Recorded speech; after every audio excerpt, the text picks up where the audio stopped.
That is a lot of toys, everybody. Holy crap. Let's take a look at some of the figures that are going to be available for this giveaway. We have Ram Man Deluxe from the Master Universe Origins figures.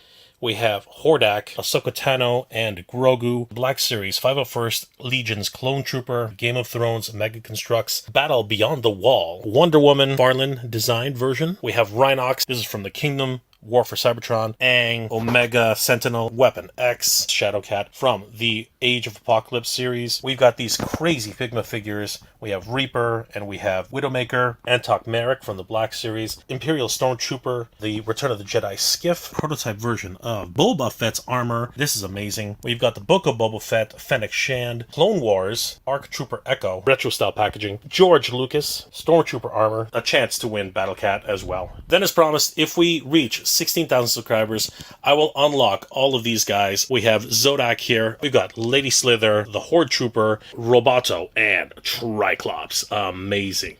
And then, guys, if we happen to reach 16,500 subscribers, we're going to add these figures into the giveaway as well. Camo Khan, Grizzlor, and of course, Wondar. That's right, guys. If we reach 17,000 subscribers by the time the giveaway happens, the Emperor's Throne Room from the Vintage Collection will also unlock, as well as Mafex Psylocke. And you know what?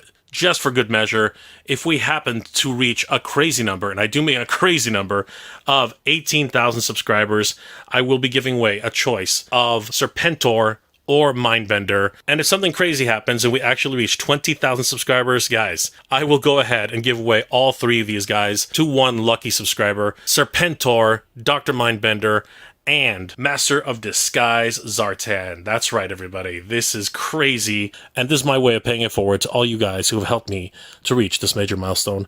Thank you so much for all the support over the years. You guys are amazing. Gosh, I can't believe I almost forgot the special one-time giveaway of the ramen toy Machina Gullwing Special Edition. This is a translucent, one-of-a-kind Gullwing, which will be released only once for the Mega J Retro channel, and this one is transparent. It's very, very cool, and we'll be discussing those during additional live streams. But guys, this will be the one and only chance to get this, so don't forget, you have a chance to get the Machina Gullwing from Ramen Toy during the Mega J Retro 2024 giveaway. There are a couple of rules, guys, and we are going to go through them right now. Number one, you do have to be subscribed to the Mega J Retro channel or the MJR Collector channel. That will give you your ballot to enter. And number two, you do have to like the video and, of course, leave a comment in the description. Remember, guys, you have to like this particular video, 15,000 sub giveaway. Just head down, add a comment with hashtag MJR Collector Giveaway 2024. Let's go. And this will give you one ballot to enter into the giveaway on January 20th, 2024. That's right, guys. That is the hashtag. That is the only way you could be eligible to get in on all of the available giveaways. That's a huge, huge detail, guys. Don't forget to do that. And finally, number three, share this video with as many people as possible, giving them the chance to be able to get in on this incredible video. Guys, this is in celebration of reaching 15,000 subscribers here on the Mega J Retro channel and 7,000 subscribers on the MJR Collector channel. The draw for the giveaway will be held on January 20th, 2024 by the Wheel of Elimination. This will be held during my live stream at 1 a.m. Eastern Standard Time or 10 p.m. Pacific Standard Time. Full rules and details will be in the description below, and a list of all the prizes that are available. I'm going to have the to put this too much, but definitely Patreon and channel members will be able to walk away with these. It's a separate draw from my giveaway, but this is in thanks to this community who's been so great. I want to give a huge shout out to all my Patreon and channel member supporters. Thank you so much, everybody. It's thanks to your support that this channel continues to grow, and I really could not have done this without you. You guys are the best. Thank you so much for your support, guys. It really means a lot and really helps the channel to keep growing.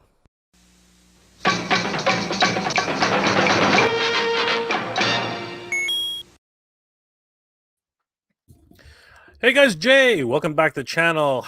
Guys, that was, of course, the details on the giveaway, which is happening on January 20th of this month. Do not forget to like and subscribe to the channel if you haven't already. This is in thanks for reaching 15,000 subscribers here on the MegaJuggy Retro on the MegaJuggy Retro channel, and 7,000 subscribers over on MJR Collector. It's thanks to you guys this has happened. If it wasn't for you guys, we would not have been able to reach this major milestone. Thank you. Thank you. Thank you so much. Happy New Year, everybody.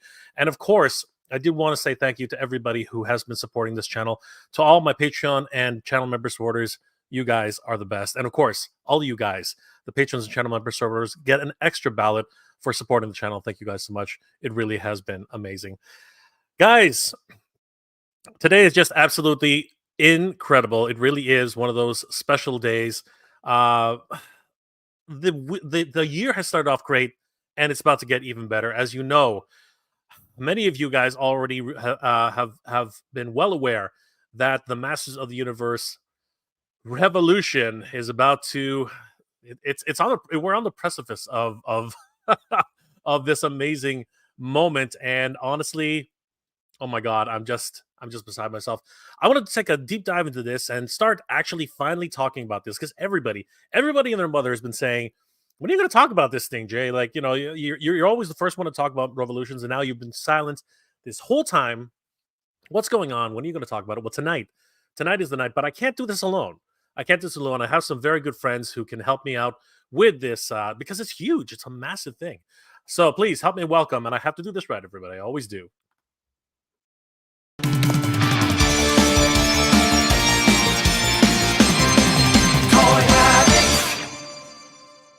And before we go live, smash that like button, turn on notifications, and subscribe to the channel so you won't miss a beat. Guys, help me welcome Michael from Toy Habits. What's going on, Michael? How are you tonight? What is up, Jay? I'm doing amazing. Happy New Year, and congrats on the 15K subs. Oh, thank you, my friend. And you know what? It's crazy. We're very close to 16,000 subscribers right now. Crazy. So it is. It's absolutely nuts. And because of that, we are going to be able to unlock Lady Slither, Zodak, Roboto, and Triclops, as well as the Horde Trooper. So amazing. And if we get 16,500 subscribers by the time the draw happens, we're going to be releasing even more Master Universe figures, including Camel-Con, Grizzlor, and Wondar. This is going to be absolutely crazy. How has your new year been, Michael? Oh my gosh, been absolutely crazy. Yeah, New Year has been great. You know, we're just continuing to look and dig up dirt everywhere we can. Part of it, digging up dirt on a revolution. Yes, thank you, Jay. Absolutely. Guys, if you haven't already, definitely give Toy Habits a follow on their toyhabits.com as well as their YouTube page. They're always on the ball when it comes to brand new breaking news. Literally, Michael, as soon as something hits right now, he's going to be like typing away, making a new article while we're having discussion. It's going to be amazing. Actually, that's where the Toy Sorceress is at the moment. So I just wanted to give a huge shout out to my partner in crime. She's on assignment covering some Ghostbusters stuff that she dug up today. She found the links to the latest assortment of Kenner Classics Ghostbuster figures, which are in-store Target exclusive. So people can use the information to call ahead if they want and see if they got them in store. So she's amazing. That is amazing. She is amazing. And we wish she could be here tonight, but obviously she has a lot to do on her plate. Her new Castle Grayskull is coming along nicely. Yeah, it is. Her new Eternia, if you will. Yeah. It's amazing. But you know what? This is such huge news, Michael. So I don't think you and I can contain this by ourselves either. So I've invited some good friends to join us tonight. Guys, please help us welcome one of the masters of one of the masters of the universe on the internet. Please help us welcome Adam from Battle Ramp Blog. What's going on, Adam? How are you tonight? I'm good. How you doing, Jay? Not too bad, bro. Not too bad. Finally got hey, you, Michael. Hey. Yeah. I know you. I was gonna come in a couple months ago, but I was like deathly. Yeah, you were deathly sick. Glad you're feeling better now, I hope. And happy New Year to you, my friend. Like happy New Year. How has everything been, right? Good. Yeah, I took some time off. Didn't go anywhere. It's just like one of those vacations where you just stay around the house. The staycation is the good thing, staycation. Yeah. Don't spend That's the way to do it. Don't spend any unnecessary funds. That you have to save up for toys. That's that's right. All the spare cash right to the toys. Absolutely. Just flying out the door. It's ridiculous. And it's been one crazy week for who would have thought, at the beginning of the year, January, that we would have gotten so much toy news. I mean, Super 7, whoa, what the heck? And now, of course, Master Universe, Turtles of Grayskull, things are just going fast and furious this whole time. Adam, what are your thoughts about the new Turtles of Grayskull, action figure line? Turtles of Grayskull. I look at them, and some of them speak to me, and some of them don't. Like, a few of them are just like so kind of off the wall that I'm like, my brain doesn't instantly sort of connect them with either Turtles or Masters. But a few of them are really cool. I like the Moss Man. I like I don't know the Krang / Megator. Just the fact that they put Megator in there. He's such like off the wall character choice for that. I'm really happy that they did that. Absolutely. Michael, what you obviously have reviewed a few of these already. Yeah. And so your impressions obviously are on film, but just in case anybody doesn't know, what are your impressions of Yeah, I mean, after the PTSD wore off from getting a cease and desist from Mattel, I actually really loved the line. Like, I didn't expect to like this line, but it's actually, like Adam said, it's very kooky, it's very off the wall, and I'm having a good time just seeing what they're doing with the line. It's like it's interesting, like, just to gravitate towards something that's just not super mainstream, but is kind of mashing those worlds together. Exactly. It's one of those amazing little crossovers. There have been multiple ones throughout the years, but this one in particular, I think a lot of people have been looking forward to it, but it is going to be a hit and miss for some characters. I mean, and it's kind of funny because when you talk about Master Universe, off the wall characters are like what the brand is built on, right? So like the fact that there are a few little hiccups here and there, it's expected though, right? Yeah. I have one more special guest. Of course, he's been here multiple times. He's always a big supporter of the channel, and we love it when he's able to drop by. Guys, please help us welcome Ostromandus Toys. There's going to be a long stream when Oz is in the house. We know that it's going to be a long stream. What's going on, Oz? Oh man, it's going good, brother. Going good. Had a heck of a weekend. Sunday kind of drained me. Get back into things now, though, midweek, because, gearing up for a huge weekend of toy tubing, as always. And with the news that came out today, the speculation that's flying around, a certain little poster we're all here to talk about, man, can't wait to dive into this topic. This is absolutely nuts. I mean, there have been the strategy has been a bit strange with this. There have been a lot of things which we're going to talk about tonight, and but I'm just excited. I'm just so excited. First of all, before we get too far into it, Oz, how has your New Year been? It's always been a big thing, New Year's Eve and everything like that. How was your New Year? Well, I gotta say, it felt like something was missing this year. And I think that was you coming and stopping the stream right before New Year's this past year. It just felt a little lacking compared to last year. Last year was a big buildup because of that. Oh my God! You know what? I was busy with the family, and I intentionally did not log on because I was with my family, but. It would have been hilarious if I'd done that again. That was just so. For those of you guys who don't know, I was on Oz's stream in 2022, and I was logging off early because I wanted to do the countdown with my family. And I went to log off, but instead of logging off, I am part of Oz's network, so I hit end stream instead of leave studio. So it killed the stream. And 3 minutes to midnight, he kills a New Year's stream. That's hilarious. 3 minutes, and it was perfect. So crazy. Yeah. It was. So I actually want to. I should go back and edit the clip. Mega J Retro's final words live for 2022. My final words live. I'm not dead yet. Oh shiz! It was crazy. It was absolutely. It was absolutely hilarious. But Jay, we certainly missed that this year. Yeah. No, it was a lot of fun. No drama like that this year. But no. But yeah, so I heard it was a lot of fun. was. Andrew said that I should have been there. A lot of people are saying that I should have been there and done the thing. But yeah, no, it was just so much fun just to hang with you guys even the night before. You know what I mean? It was a lot of fun because I couldn't do it that day, right? Totally understand. So, lot to talk about today. Lots to talk about.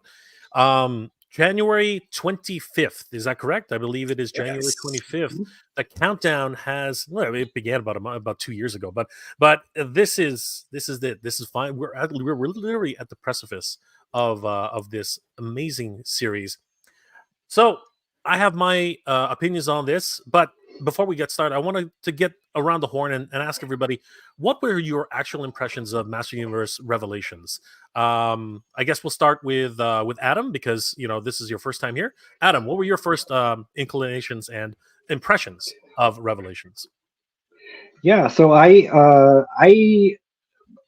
well, first of all, I watched the first episode with my family, and they were like, I think they were humoring me. So we watched it all together, and then I just kind of binged like the first of the rest of the first half that was left.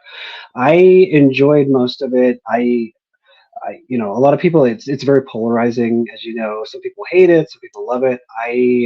For me, it's like I would rate it, probably my favorite cartoon just in terms of story and pacing and acting is the 2000X cartoon, or the 2002 Mike Productions cartoon. I would say this has, in some ways, it's probably better animation, but in terms of some of the writing, the dialogue at times was a little grating to me, just because some of the cheesy, kind of jokes that I think it was aimed at kind of poking fun at the original Filmation. But overall, I enjoyed the story.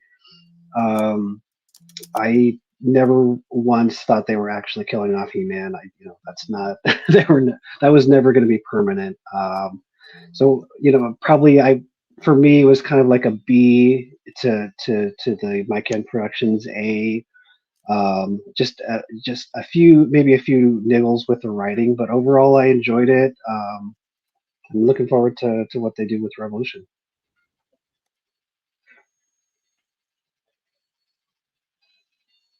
Oh, did we lose Jay? Oz, can you take over for a quick second? I got a call. Yeah, I got you. All right, Michael, why don't you go ahead? Yeah, so I think after I got over the shock of the first part of Revelation, I just kind of took it for what it was worth and enjoyed the series. I actually watched it multiple times, and like from a lore and story point of view, like they could take it in any direction and I would probably still be a fan of it, just because I want more like MOTU animated series and just bringing on more in that respect. And so I loved when they were going to make Revolution, because it's just more MOTU and just more story to get behind and something to watch. So I was a fan. Actually like part 2 a heck of a lot better than part 1. So yeah, I can't wait to see what happens in Revolution on the 25th. Absolutely. I mean, since I'm next up, with Revelations, a lot of us didn't really know quite how to take. And you can look back on what was said about prior to its announcement and how Kevin Smith was amping it up as kind of a sequel to what we all remember from the Filmation series. It didn't exactly feel like that when it came out, not exactly a sequel to that. It definitely felt like a continuation of a story that maybe we all didn't see, because it kind of drops us in at this later age where clearly this battle's been raging for a while. But if you can separate yourself from what was initially said of it, it is a really solid story. You may not like everything about it, but there's one key factor here. It continues to breathe new life into Masters of the Universe. My buddy Corey, who was not a big Masters of the Universe fan when the original cartoon was on, not even when the 2000X series came into play, he really, really got hyped up about Revelations when he found out that Kevin Smith was helming, because he's a huge Kevin Smith fan. He knows I absolutely love He-Man. So we actually sat down and watched this together, and he loved every bit of it.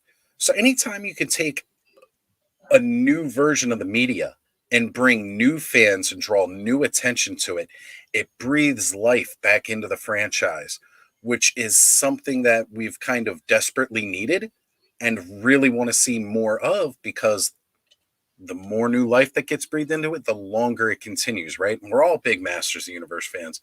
We want to see Masters of the Universe be heralded well into another 40 years from now, when we're all getting into our 80s, 90s, whatever you want to say. So it's important that we have these. And Revelation may not have been what everybody wanted, but it helped keep that dream alive. And I got to say, so far, I haven't heard any of the bad talk leading up to Revelation about Revolution. Everybody just seems hyped and excited to see what's going to happen in Revolution. And that's what I can't wait for. I am really, really excited. I'm back. So small call that I had to take. Sorry about that, guys. But honestly, I love the obviously we're all just sharing our own takes on this. I agree with all of you guys. I think that there's no such thing as a perfect perfect series. You know what I mean? We grew up with Master Universe as a children's cartoon, and you know what? Watching children's cartoons like Thundercats, I have a hard time watching Thundercats. I really do. I love Thundercats, but you know what? After the Exodus, after a few of the episodes, it gets really, really hard to watch. Surprisingly, I actually really still enjoy watching Master Universe. The wholesomeness of it all, some of the values that are instilled in the series, and yes, the PSAs at the end, the requirements by the American, what's it called, Children's Network or whatever the heck it was, those were small things that needed to be adhered to, right? But there's just something so magical about He-Man that still works today. Not for everything. When you get to the later episodes, it really starts to drag on. How many monsters of the week can you actually defeat, right? I mean, it is what it is. But every time I was looking back to that, I was like, you know what? I really like the series. Watching Revelations, I think the mistake that they made, truthfully, is that they said this is a direct continuation of Master Universe from Filmation, and I was like, that's a pair of big shoes you gotta fit into. Like that's crazy. And the problem that I saw, and you know what, I'm going to share this again with everybody who doesn't know me, who hasn't heard me talk about this. If you're going to have Kevin Smith as a director, expect a lot of toilet humor, expect a lot of reefer humor. Expect a lot of stuff that's going to be like dad type of jokes. Like those are the types of things that you're going to find, in his type of humor. But the actual root story was pretty damn good. I believe so. You know what I mean? The tale that they decided to tell was amazing. My take on this is that a few people, a few vloggers, a few bloggers, a few people got into a tussle with Kevin Smith, and they made it their mission to try and take him down. And unfortunately, that left a few fans in the outskirts saying, I don't want to watch this because everyone's saying it's crap. And you know what? That's a shame. That is a disservice. You should, before you judge something, you should watch it, right? At least give it I have a 3-episode rule. If I can't get past the 3rd episode, I'm not going to finish the series. That's the way it is, right? And that's what I think everyone should do. Everyone should at least take a look at the first 3 episodes. And spoiler alert, He-Man doesn't die. Duh. You know what I mean? Like, well, actually, you know what? He died. I'm gonna let you guys discover that for yourselves. Exactly, he did die. But if you're watching this stream, you probably already know that. But you know what? I really enjoyed the series for what it was. Is it a furthering of the mythos? Sort of.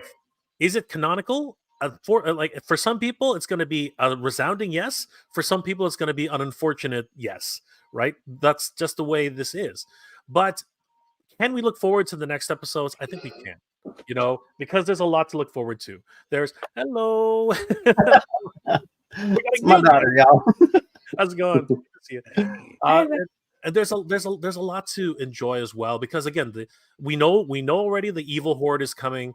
And you know what? Before we get too far into it, there's a lot of great stuff on the way, and let's start breaking this down, everybody. So let's have. So first off, um, because I've been purposely trying to not watch or look at or do whatever, but I do want to ask the panel here how much of the spoilers or leaks or whatever the heck it is have you guys seen? Adam, how about yourself? I've not. Like kind of like you. I've kind of purposely avoided getting in too deep with the spoilers or speculation. I did see the video, the sort of the teaser video that was released a little bit ago, and I only watched that through once.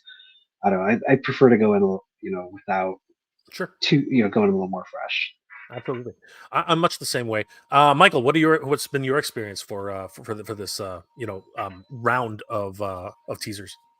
Yeah, I think beyond just watching the teasers and just trying to dissect what's in it and kind of how it might represent itself in the show, I think we had a theory on a certain famous person's voice acting and the role that they might play just based on some leaks that we saw on the internet. So I don't know if you're aware of that stuff, and I don't want to spoil anything. Well, this is the night to speculate. This is the night to share. So we're going to talk about it. We're going to talk. We're going to talk about everything. Why not? Let's talk about the whole 9 yards. It's tomorrow. We're going to find out a heck of a lot more. That's true. So let's just dive right in tonight and see how incorrect we are tomorrow.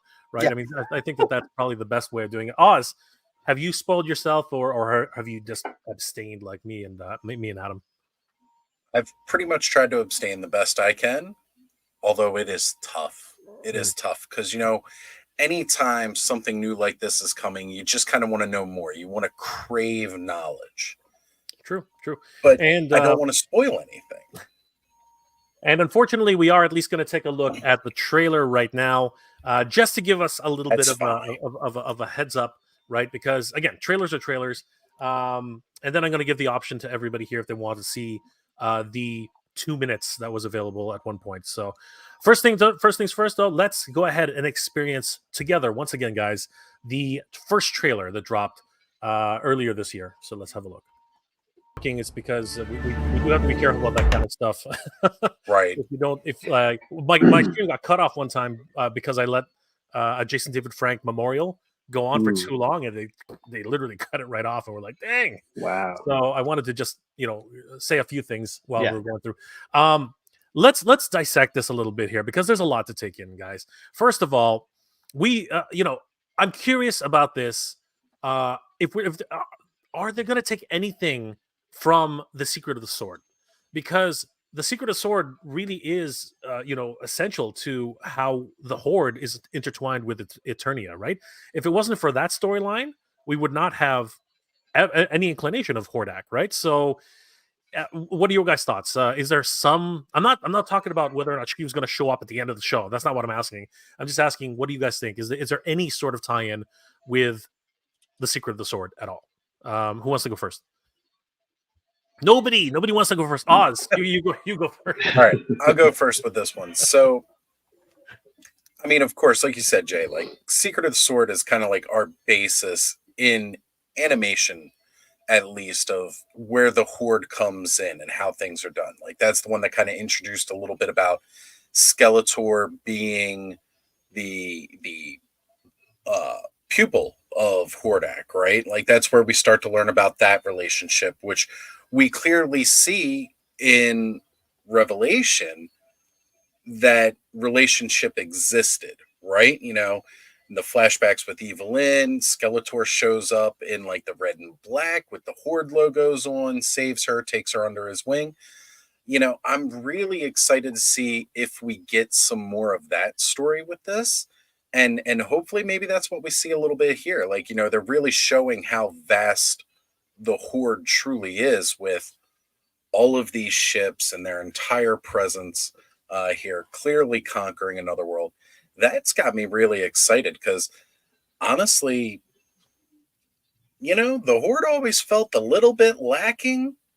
I gotta say, I just never really felt as cool as the toys were. I never felt the fear from the Horde that I really wish I had, that I felt like I needed. 2000X kind of gave us a hint of that, and then it never got to flesh out that story at all, which is, I think, a travesty, but I'm really excited to see what we get.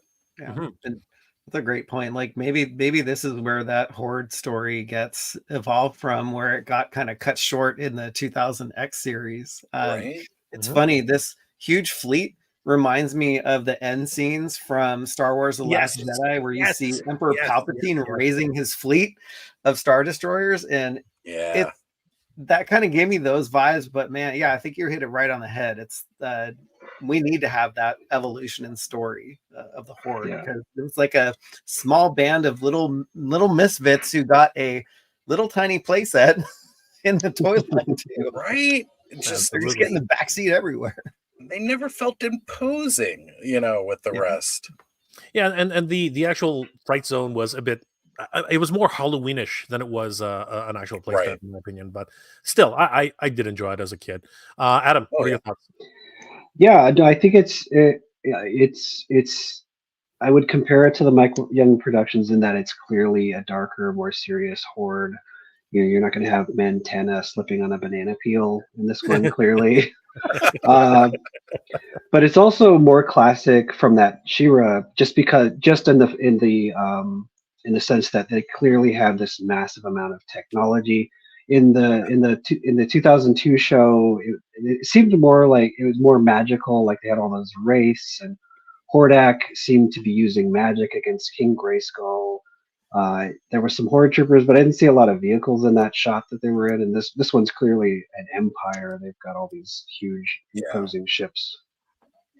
Yeah, I'm curious to find out if we'll actually get a chance to see Horde Prime. If he's actually going to end up giving a cameo or something along those lines, because the way Hordak is speaking, it's pretty much evident that he is the one who is the conqueror, right? It's kind of and we can see here. This is an interesting little tidbit here.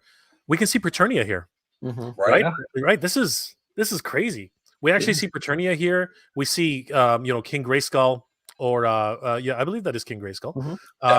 We see the snake. I believe is that the sorceress? Is that a blue skin sorceress? Like that's no. What is that? Who is that? And Adam, you probably know more of the backstory on this one, but it's a character called Saren from the DC comics. Yeah, well, I know Yuka figured that out, but I kind of forgot. She has the same blue. If it's a he or she, they have the same blue skin as Keldor. So that's an interesting little tidbit there. But obviously, they're going to war against the Great Power, right? And we do see Titus there. Yeah. Yes. So there's a lot more going on here, and a lot more world building as things progress. And if we right there, we do see something very interesting. Cora, she is Skeletor's mom in the thank you, Cora. Right. Thank you. There we go. So that would make sense why she has blue skin, right? And we can see an invading army coming to take over Eternia, right? So perhaps that's what this is. It was a prophecy that the Horde was here once. And is that Horde Prime? It looks like his helmet from Classics. I don't know if you guys can see that. Isn't that maybe Horde Prime helmet from Classics? It looks kind of like it for sure. At least there are similar notes to it for sure. And is that what's it called? The vehicle, the vehicle which rotates around. I can't remember what it was called again. It had the two claws. What is it called? It's a MOTU vehicle. It was a Master Universe vehicle. What was it called again? Adam, help me out here. Like with two claws. Like from which series? Like from the original MOTU toys. It basically Monstroid, yeah. Monstroid, the spinning Monstroid, yeah. I'm wondering if that's Monstroid. Oh, man. Again, just throwing things out there, right? Yeah. Cora is on top of it. Yeah, she is is. on top of this. Cora's And great. this Yeah. is I think this is the exact scene that Michael's talking about. This literally looks like episode Yes. 9, Eight. right? Yeah. I think it was 9. Yeah. And yeah, that looks like, because this one reminds me of the Battle of Coruscant, and Mhm. then this one Right. reminds me of episode 9, right, where all those Star Destroyers just are like, because they all look the same, right? Yeah. So that's crazy. And then of course we have a very stormtrooper like march here. Mhm. Yeah. Thoughts on the new horde troopers, guys. What are your thoughts on first impressions? I I really like them. It's kind of a nod to the kind of the 2000X or Mike Young sketches from Mhm. that time period, and from some anonymous source that we got, we are getting a deluxe horde trooper in the next Masterverse wave, and so I'm guessing now, like, just putting 2 and 2 together, it's probably This design. just a meatier, beefier version of the horde troopers. Yeah, I like them because there's really not much you can do with kind of changing up their design, so I kind of like the way that they did this here. Mm-hmm. Awesome. I think they kind of look almost like a mix between the hoverbots and horde troopers, with like that kind of angular shape to them, the more sunken down looking head. But either way, they look really cool. I don't know how tactical that would be in a fight, because I could just see He-Man pounding these back like a 6-pack of Bush Light or something. I don't like. It doesn't look like it'd take much for him to just like kick one and watch the entire army fall down like dominoes behind it. But that was the beauty of the horde troopers. They did that, and the skeleton, the Skeletor bots, right? They did that kind of thing. It was a lot of fun that way. It was good. And you know what? With Kevin Smith at the helm, that stuff is still possible. You know what I mean? So, I'm hoping we get some of that cheesiness. Come on, Adam. You need some. I would just add, it almost looks like they're not robots, but they're wearing an organic being, wearing a suit of armor. Just looking at the arms, it looks like they've got a black undersuit and then they're wearing armor on top of that. Mm-hmm. Kind of interesting. Yeah, right. My initial take on these is that they're like, I don't know why, but I keep thinking of Kamikaze Run. They look like mortar shells or bombs that they basically on a moment's command, they literally like go run into that guy and boom, you know what I mean? That kind of ridiculousness. But I'm curious to find out if maybe the shoulders retract and you can actually see more of their head. Mm-hmm. And I'm wondering if that would be a feature in the toy as well, because it looks like, with that separation at the very bottom of the shoulders, it looks like maybe it can retract a little bit. I don't know. Again, I'm just spitballing here. So, but still love the overall look on these guys. And Michael said it best. What more can you do with the horde troopers other than completely redesign them? If Bobby wants to come on, Oz, you can send him the link if you're sure. I'll see if he's available. So this one, of course, is probably the most shocking portion of the reveal. The fact this is Darksmoke. Yep. This is obviously Darksmoke, and the sorceress has come to ask the dragons for aid. And you know what? I want to ask the panel. When I was watching the Master Universe movie, I noticed that I don't have the clips here, but it's full of dragon heraldry. So I'm curious, during the production of that, what everyone thought, because my feeling has always been that the Dragons of Darksmoke helped to build Castle Grayskull, once upon a time. Now, of course, that's not canonical to, the actual backstory, but I always like thinking about things like that because, again, why would there be so much dragon heraldry inside of Castle Grayskull? But thoughts, guys. What are your thoughts about this scene as well as, I guess, what I said? I mean, I really want to see more of the interiors, right? Like, we were able to see a decent bit and a good chunk in Revelation, but I think there's still so much more to be seen within Castle Grayskull, right? Like, I feel like we've barely scratched the surface. So I'm hoping we get to see a little bit more of that, because I imagine Grayskull kind of like this place of wonder where there are libraries full of eons of knowledge, not just, I mean, we saw that they were able to unlock the power of Grayskull and be able to see into it. You saw a lot of that with Evelyn and Skeletor in Revelation, but I feel like there's still so much more there to explore. And I really hope we get to see some of that. Michael.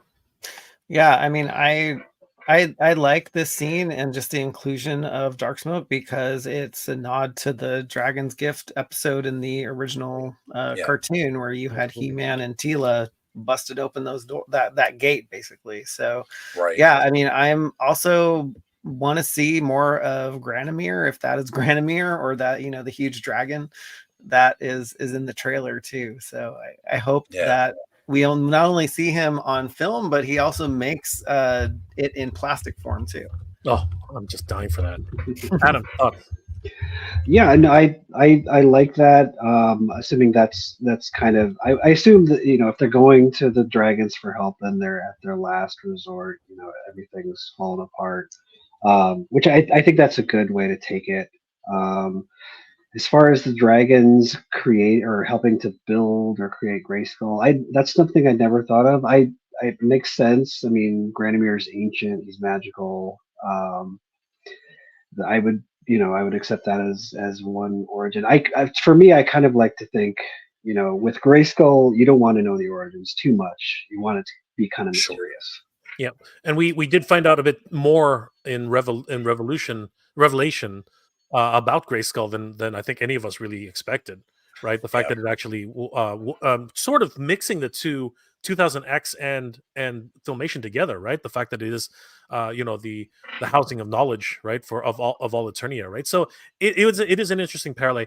Now, knowing that though, does the illusion come back, right? Because there's something in the poster which we're going to get to in a second, which kind of leads to so many other questions, right? Now here's the other thing: why is He-Man in his battle armor? I mean, like the way I've always looked at battle armor He-Man is it was a toy. I never actually expected him to don the actual battle armor in battle. Because again, what does He-Man need with battle armor? He's never needed it before. At least more with, toys. Exactly. At least with the snake armor He-Man, it made sense. He-Man is weak against the venom of the Snake Man, right? So it made sense that he would need some sort of protective gear. But the battle armor, I don't know. It just seems a little bit like, why does Superman need armor? You know what I mean? Like what happens there? Thoughts, everybody. Well, clearly it's just to sell more toys. Right. No, I mean, I'll be honest. I've kind of been patiently waiting to see an animated version of Battle Armor He-Man, right? So when I was a little kid, my original He-Man, I don't know what happened to his sword, his armor, everything. He was a naked barbarian looking dude because I lost most of that stuff with my first one. I didn't get the original version a second time when I finally got another He-Man. I got Battle Armor He-Man, and he became my main He-Man after that, right? Yeah, make no mistake. Battle Armor He-Man was my absolute favorite, but because because he had that action feature, it just like it was just so cool. It was like bang! I hit that thing more often. I broke mine. That barrel, that spring definitely broke. Thank you, Toy Polloi, for teaching me how to fix it 30 years after the fact. But so crazy, crazy. I'm excited. Yeah, me too, Michael. Yeah, I mean, I'm excited too, and yeah, I mean, it is definitely to sell more toys, and yes, I fell hook, line, and sinker for it, of course. But maybe it provides an extra layer of protection. So there's like loin armor that protects the jewels. This could be just battle armor, just to make them last a little longer. I noticed in this clip he actually is donning the armor here, because if you look carefully, it's kind of like a spider clamping onto his back, right? And so this is actually the scene where he probably starts without the armor, and then all of a sudden he's got he has a need for it. It's weird, but Good Yeah. call, Jay. That's pretty Yeah. wicked. I didn't notice that before. I like that because it's like He-Man can't be like, excuse me while I change into my battle armor. So it has to be active. It's like it looks like it's part of his. It's part of his armor too that he can activate, and it wraps around him like a like a an nice glove. Iron Man suit or something. Yeah, that's true. I dig it. Or kind of again like that 2000X where the sword could adapt to the situation, and He-Man would kind of gain like new abilities, sort of thing. I mean, let's face it. I always liked the idea that Men at Arms designed the battle armor for He-Man, kind of thing. That was always cool, right?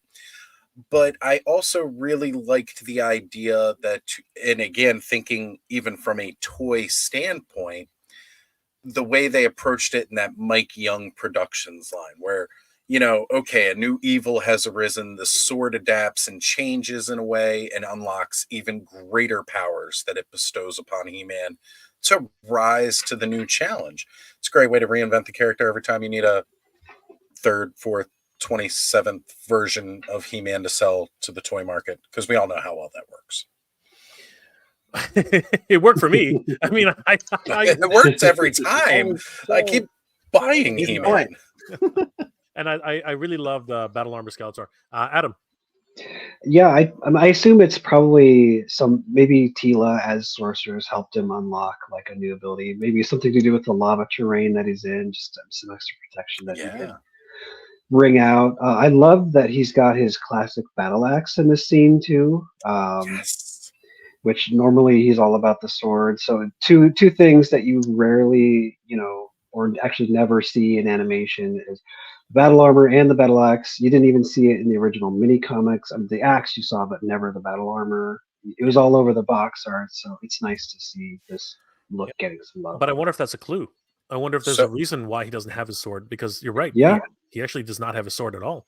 We can see the battle axe clearly, but even here in this scene, like it's not even on Battlecat. It's nowhere to be seen. So interesting, very interesting. Sorry, go ahead. Chef M80 is bringing up a point that the packaging says that Andra created the battle armor for him. Spoilers! No, just kidding. Well, again, it's on the toy package. That's a little less spoiler for the show. I mean, if it's already out there by the package. But by that notion, it's not untrue then. According to canon, Man at Arms built the armor, and Andra is the current Man at Arms. Or according to Tila in the movie, Woman at Arms, which I appreciate that. I that joke was always so key. Was so key for me when I was a kid. I was like, yeah, I was freaking out when I saw that one. I agree. I think it was a good call. Absolutely. Here we have the new sorceress, calling upon her mystical powers.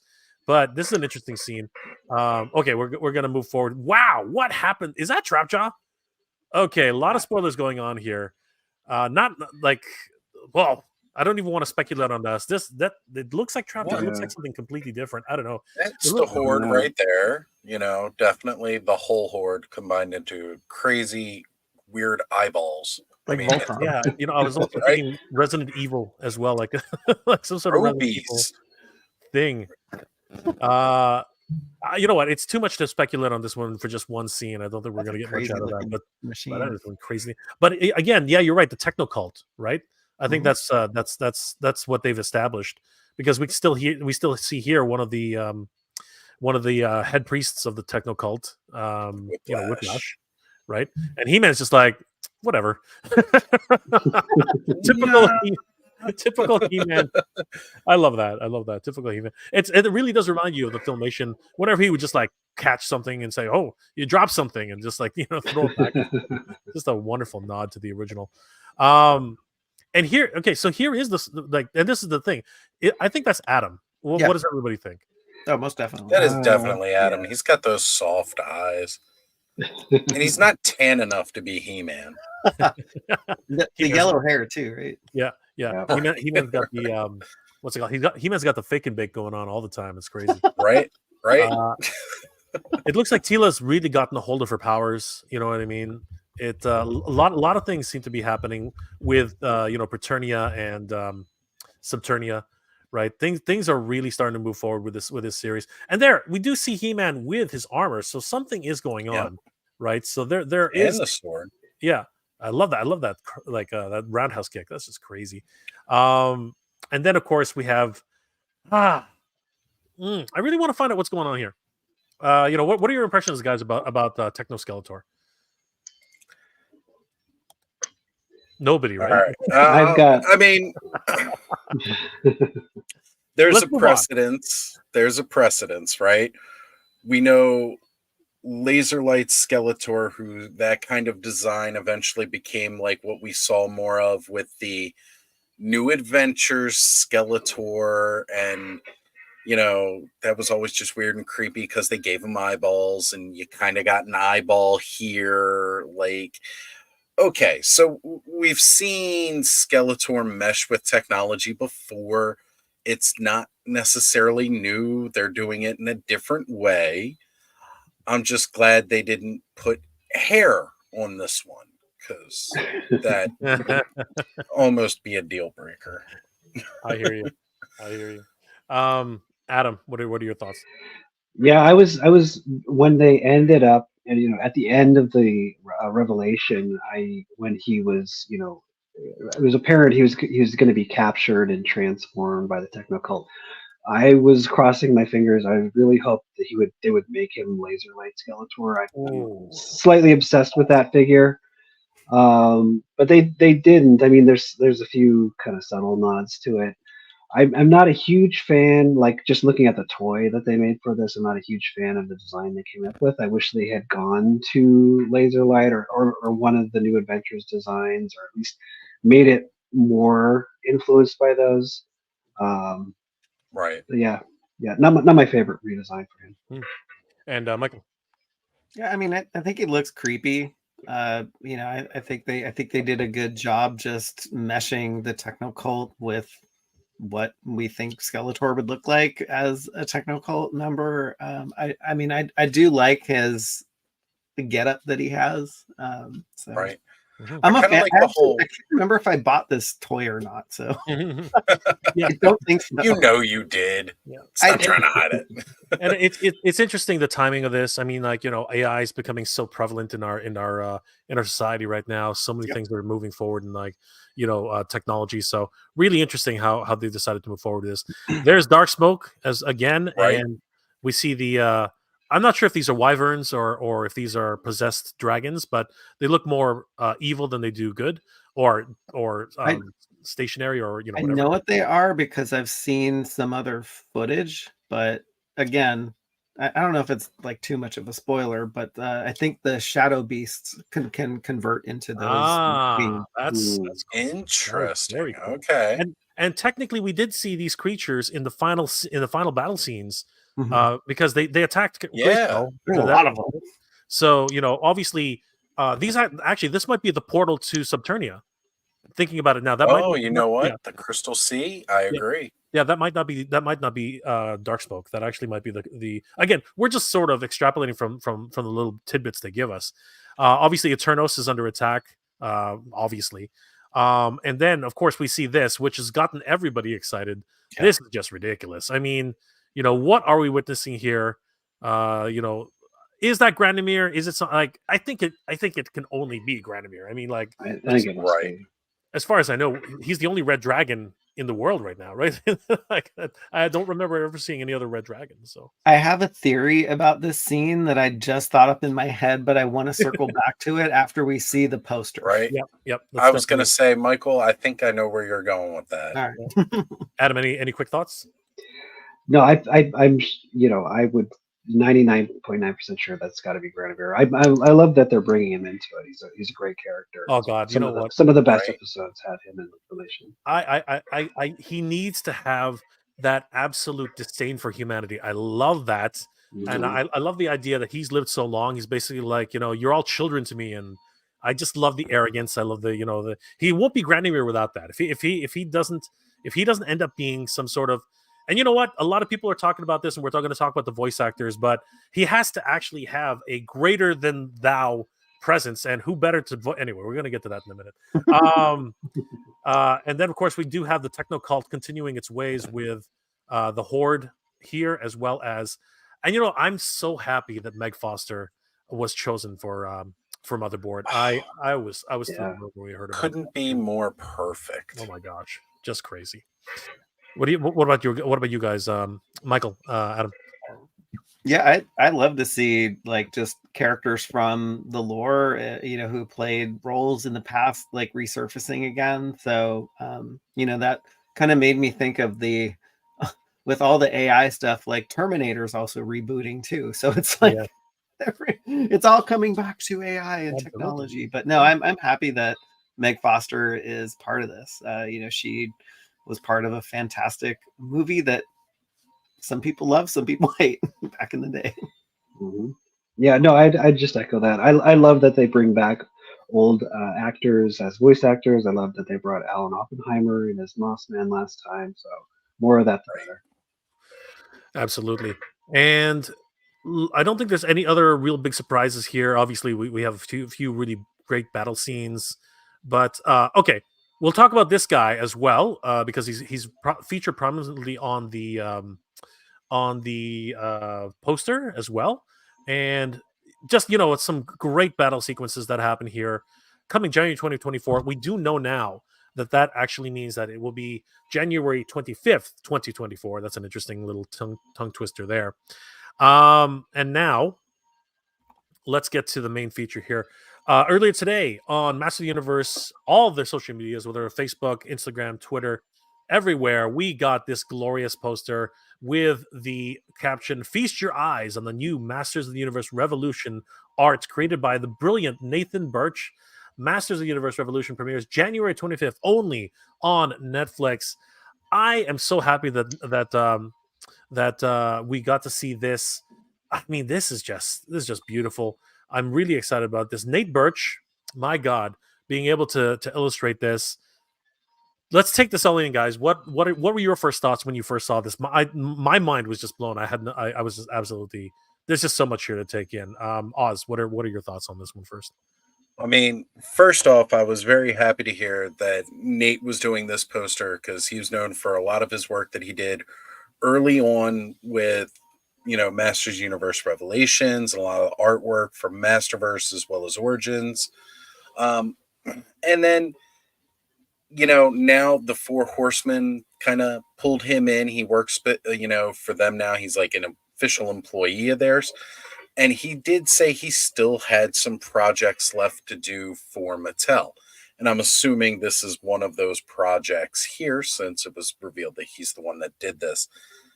It's gorgeous, absolutely gorgeous. His artwork is always top notch and just so excited to see so many little things that they kind of point out here. I mean, again, we see more of that dragon that was in the trailer.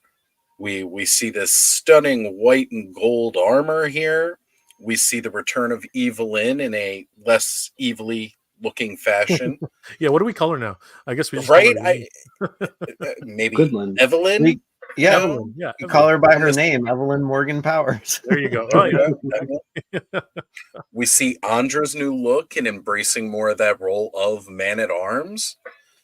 And then we see Green Goddess, who, if I remember correctly, was actually kind of a Nate Barch character, like based off of that one panel in the original mini comic. They never really called her the Green Goddess, they just called her the Goddess. And then it was him basically pouring love into it on He-Man.org that really fleshed out what the Green Goddess became.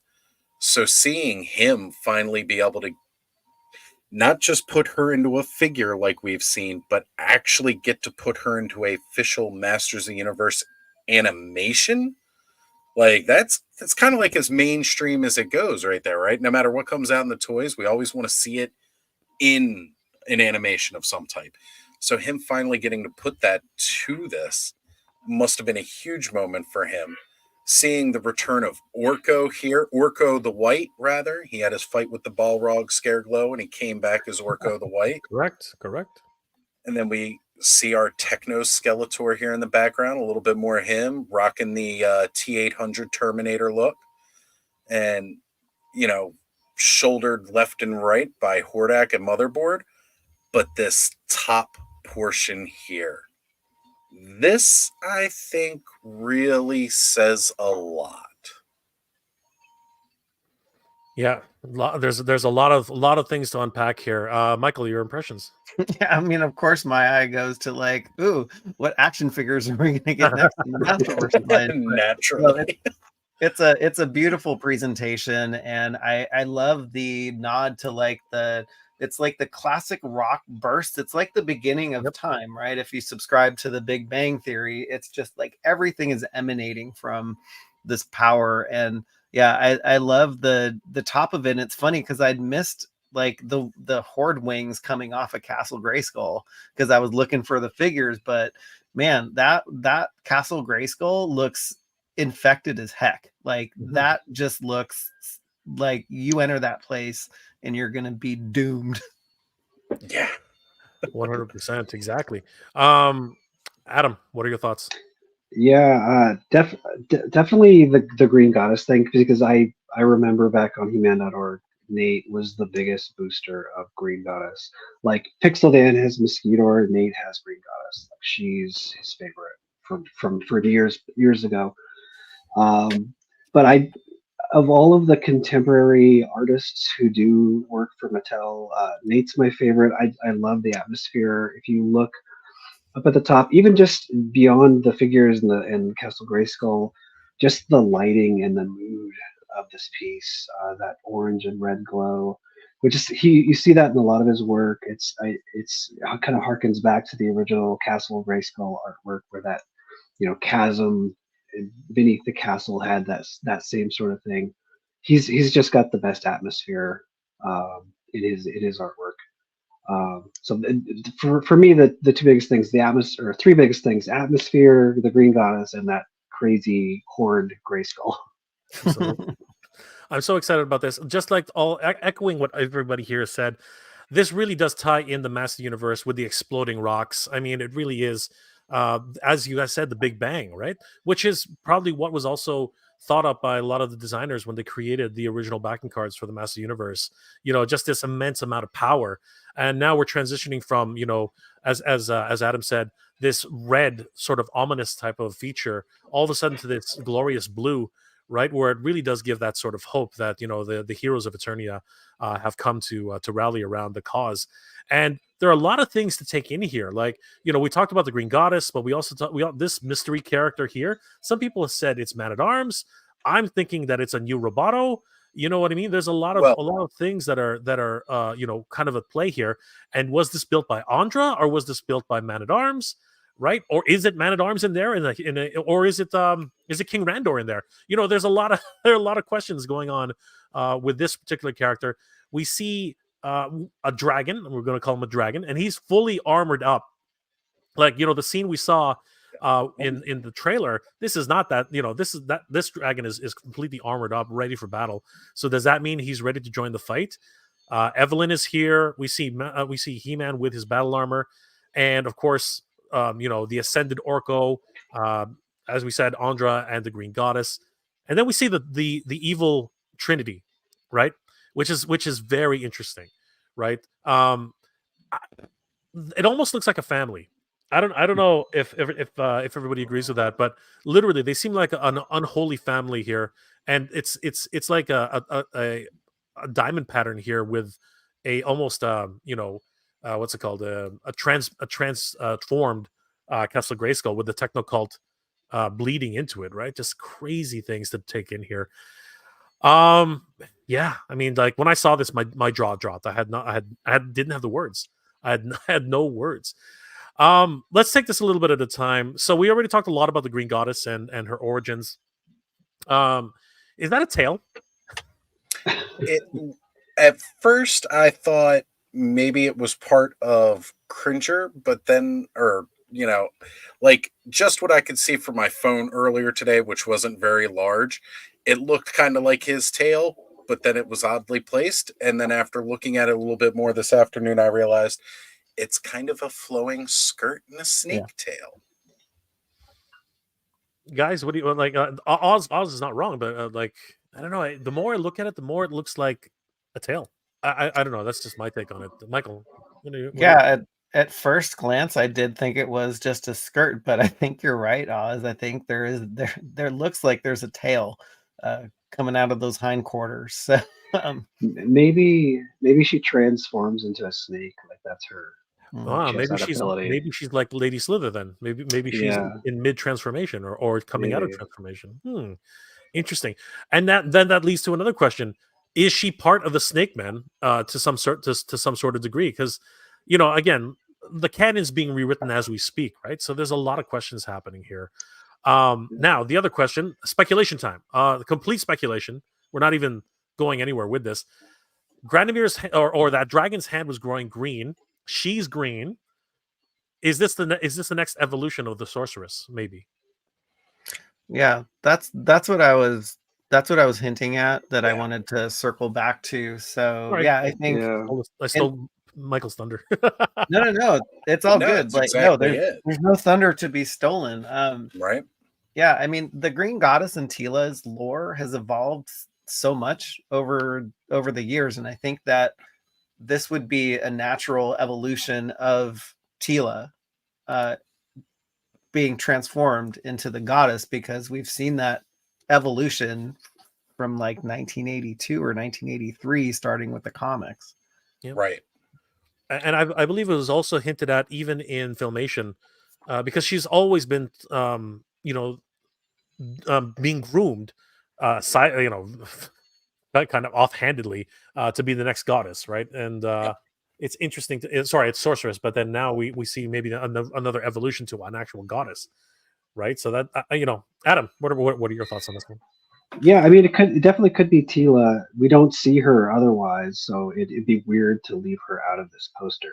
But And she did get a poster of her own, though. did she? Yeah, she actually got her own Okay. standalone poster. Actually, let me just see if I can find it really quickly. But continue. I just want to find.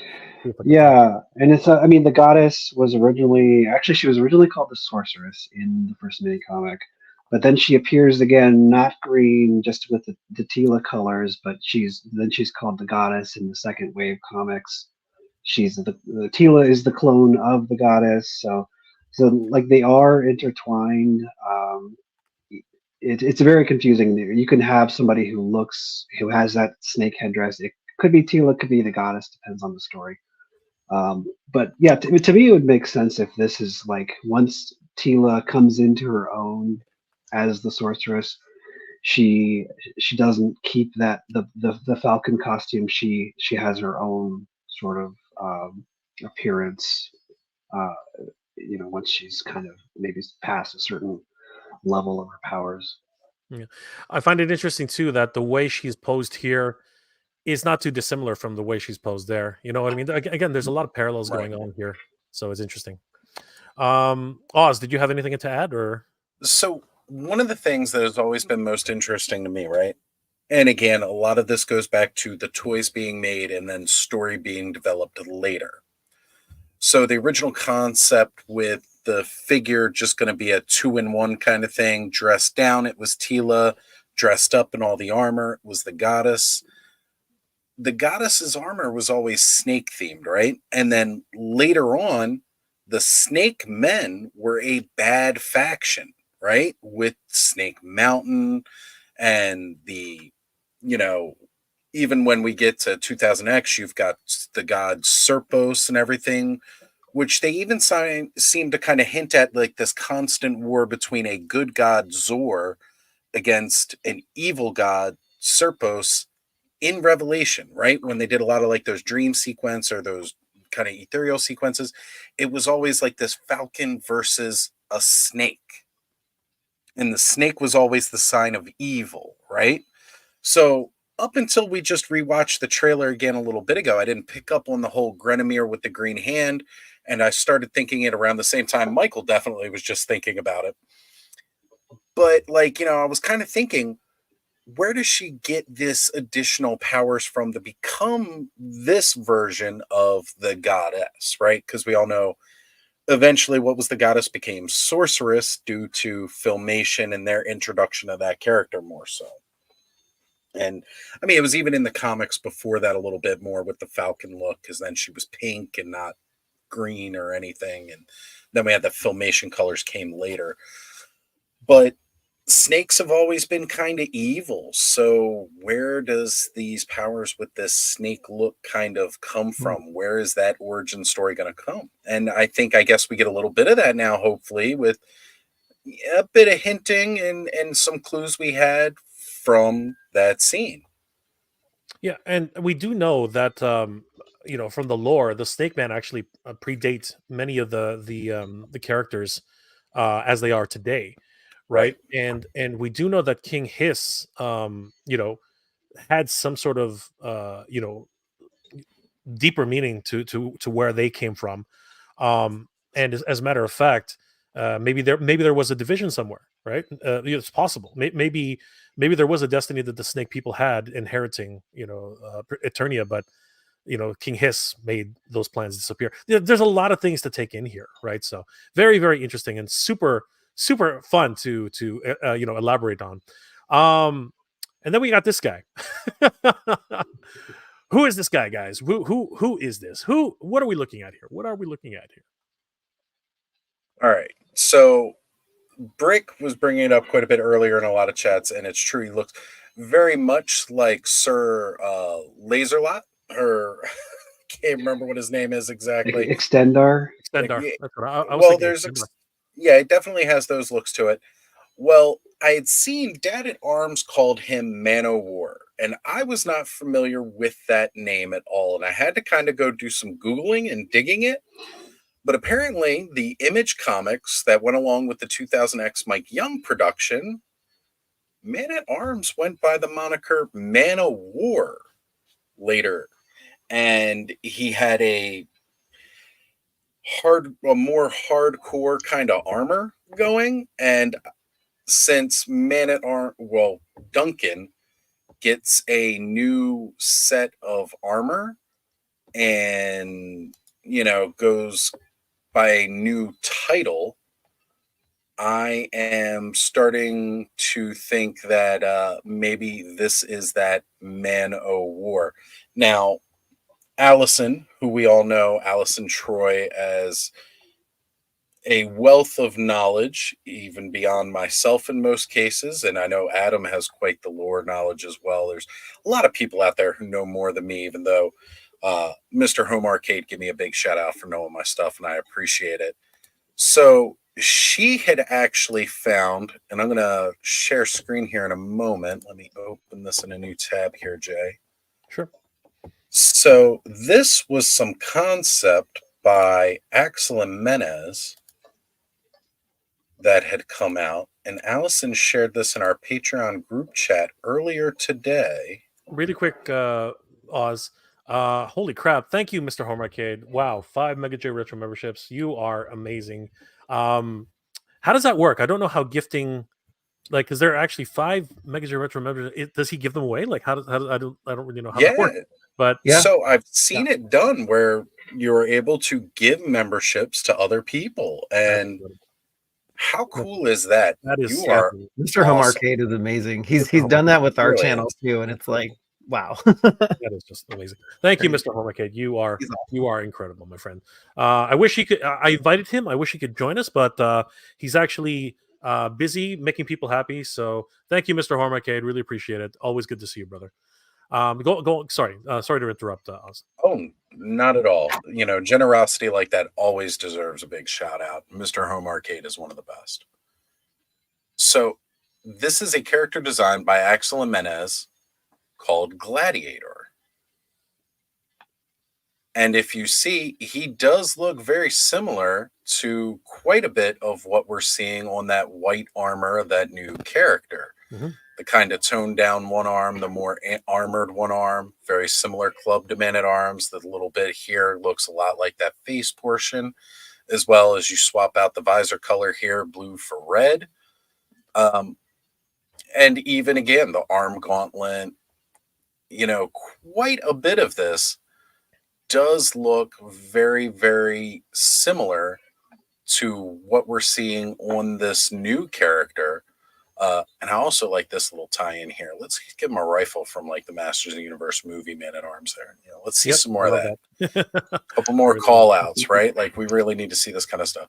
So, I mean, I think this is a really good indicator of where they may have gotten quite a bit of this design look for what we are seeing in the new poster here. Like you can see quite a bit of that within this character itself, even around the helmet and everything. 100%. Adam, what are your thoughts on this character? Yeah, I mean, I would only be able to guess. It does remind you of the Gladiator character. My guess is it's either sort of Man at Arms 2.0, that Man of War thing, maybe King Randor. I'll put my bet on Man at Arms though. Michael? Yeah, that's who I'm going with too. Like the mace is kind of the tell, but also like the oversized shoulder armor that Man at Arms always has. And so I think this is just another evolution of our good friend with the amazing name Duncan. I'm leaning towards a robot. I don't know why. I just because we lost, we lost Roboto, and he had a soul, man. Roboto had a soul. I don't care what anybody tells me. Roboto had a soul. He sacrificed himself for the greater good. And I'm curious.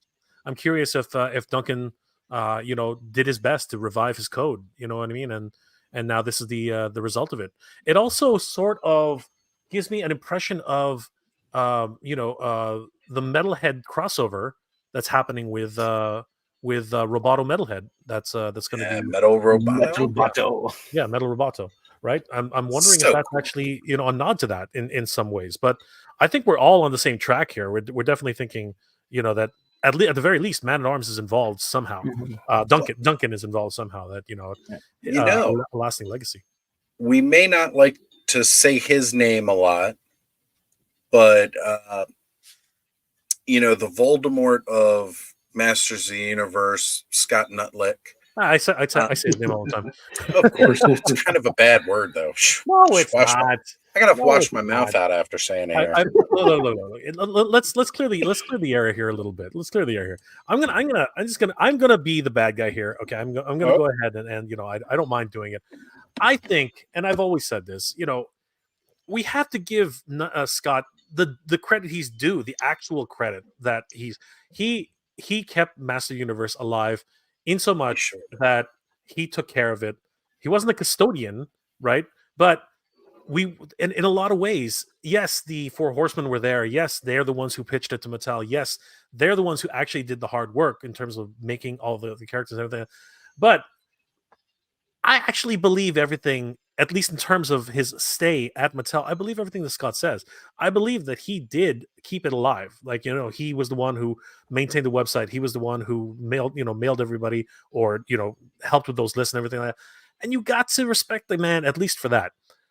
Everything that happens afterwards, it's right. It's interpretation, what the stories he tells, the things, but he's been a wealth of knowledge for a lot of us. You know what I mean? Very true. And I love seeing those director's cuts that he was doing of all the classics figures and everything that he did with that.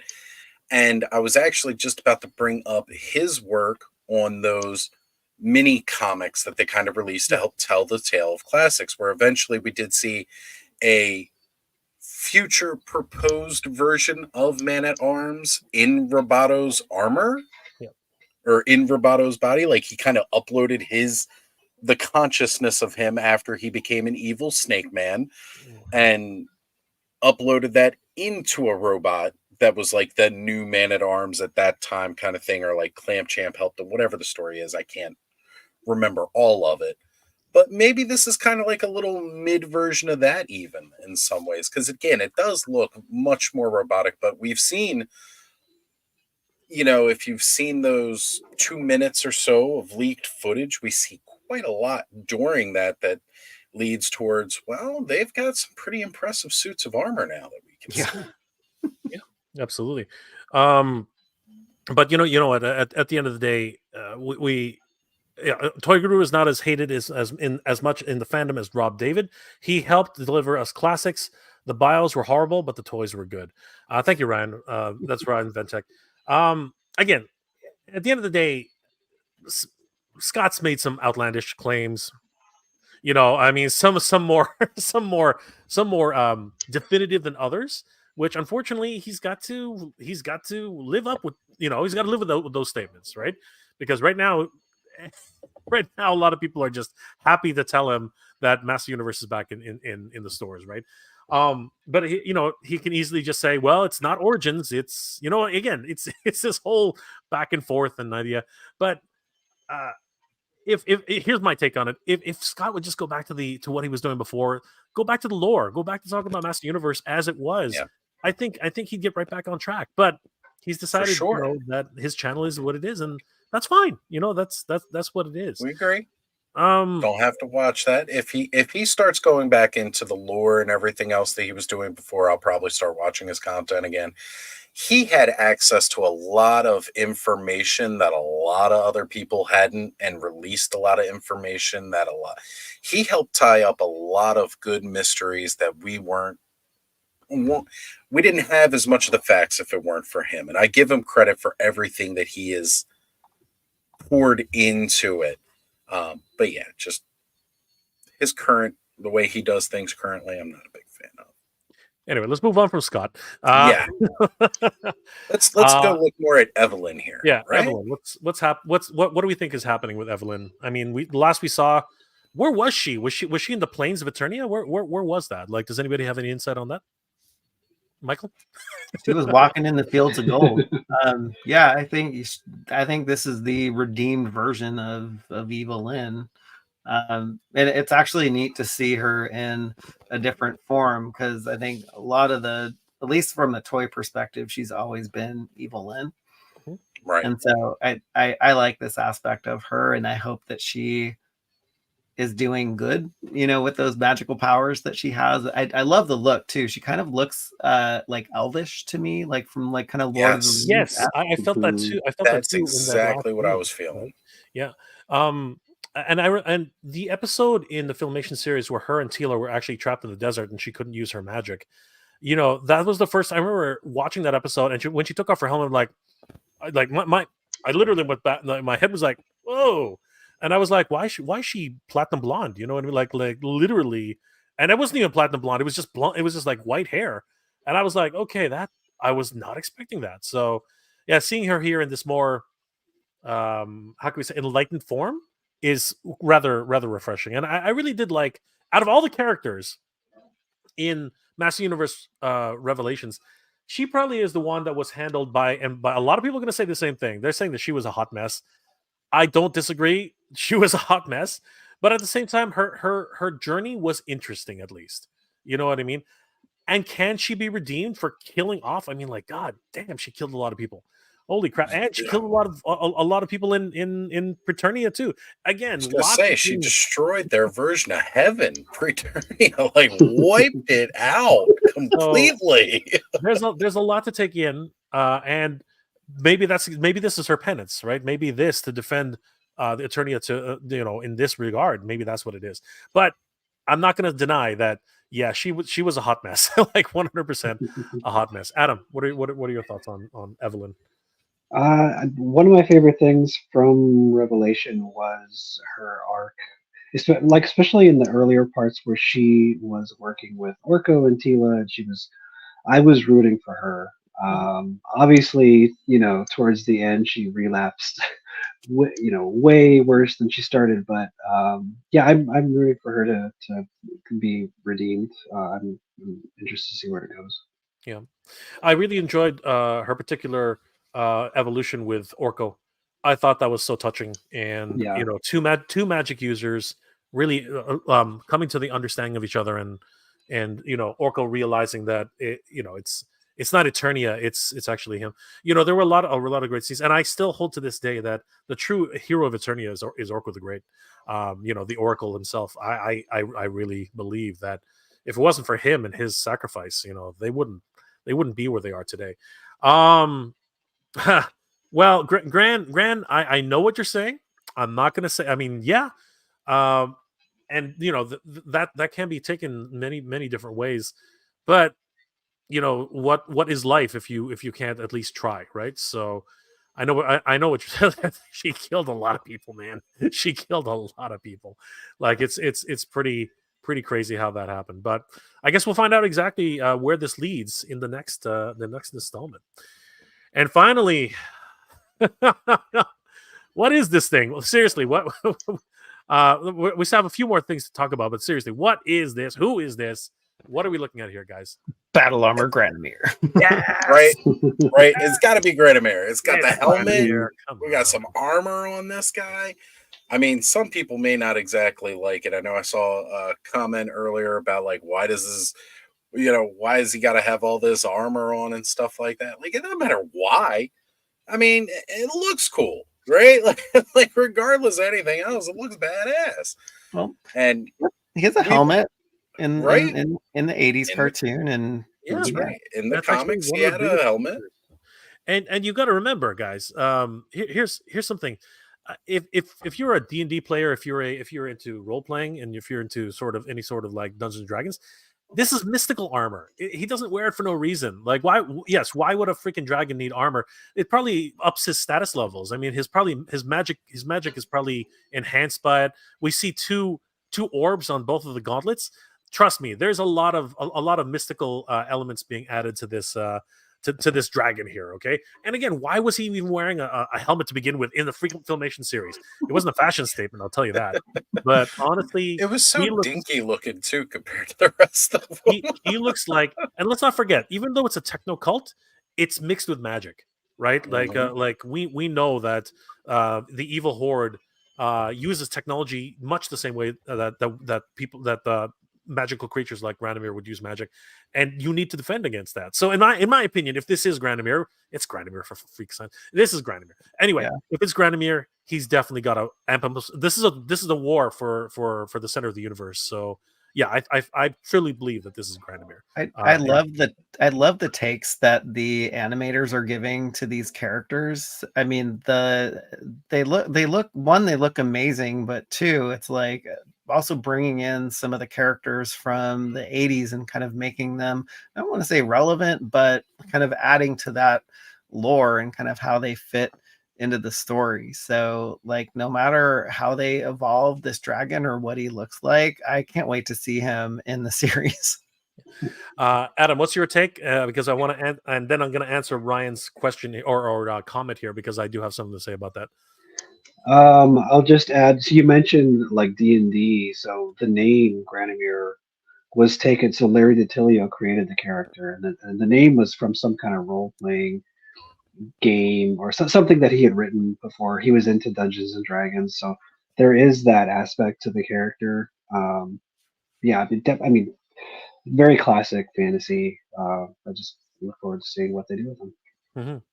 So I will address this because Ryan does bring up a pretty interesting point. He looks like a generic anime dragon with sorcerer shin pads. I do have to say, one of my favorite things about Granomir was his classic look from Filmation. I love the pot belly.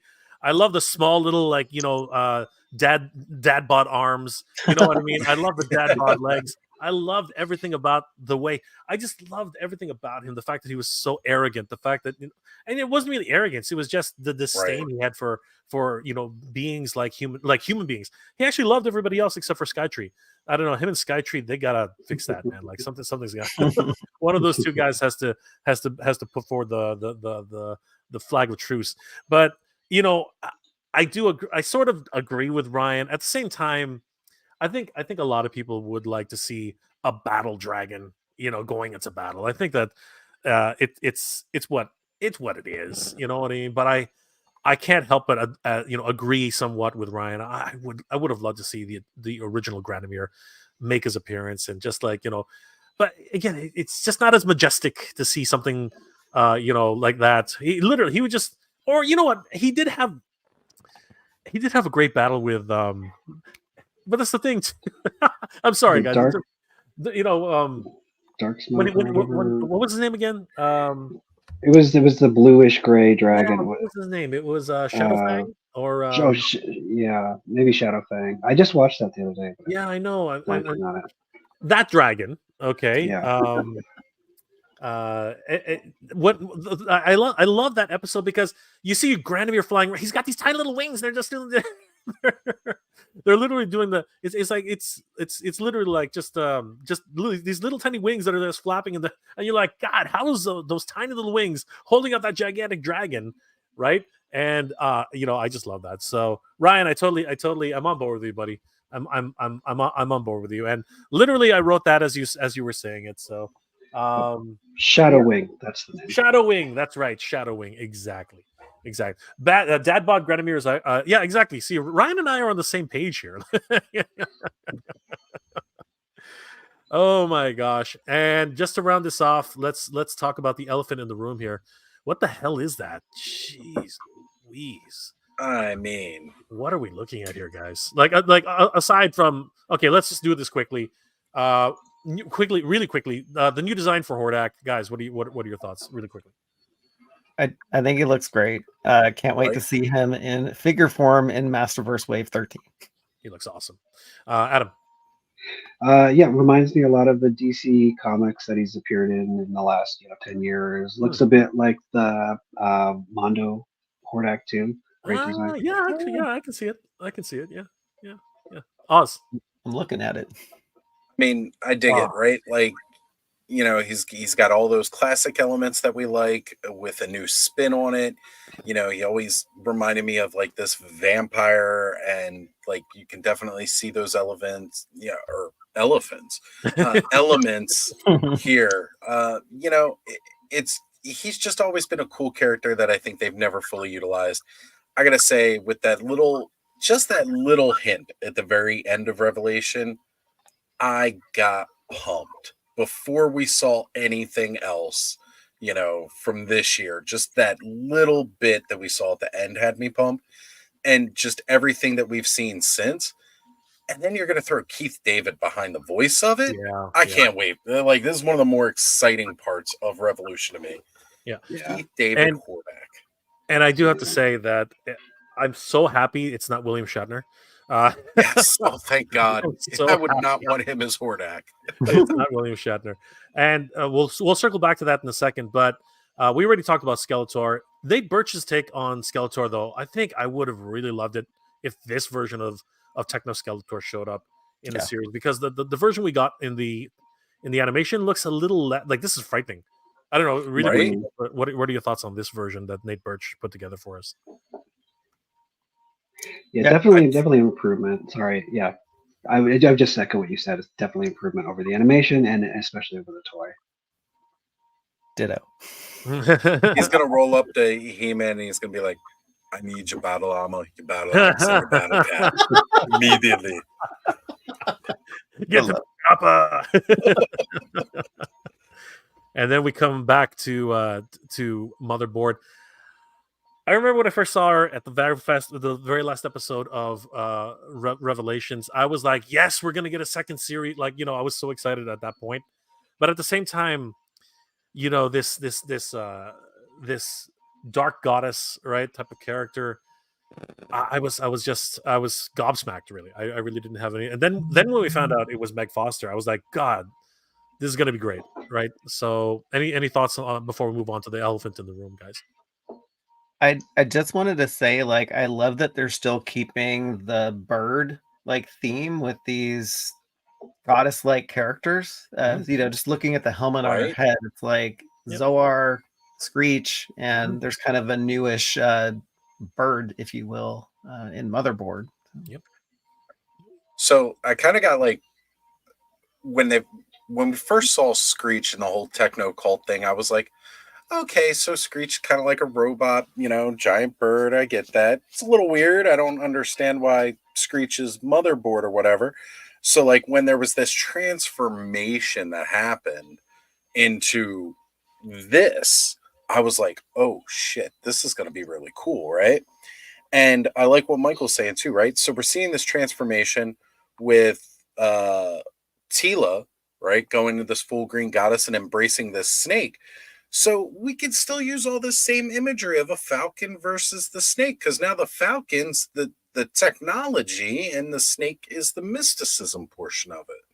So like, it's kind of cool how Although things have switched around now, maybe the snake's not so much the bad guy anymore. Now it's the good guy, which is a plus for me because I love my reptiles, love my snakes. Um, but now the falcon imagery is on the bad guy side, so that's kind of a pretty cool dynamic to keep. Just turn it on its head.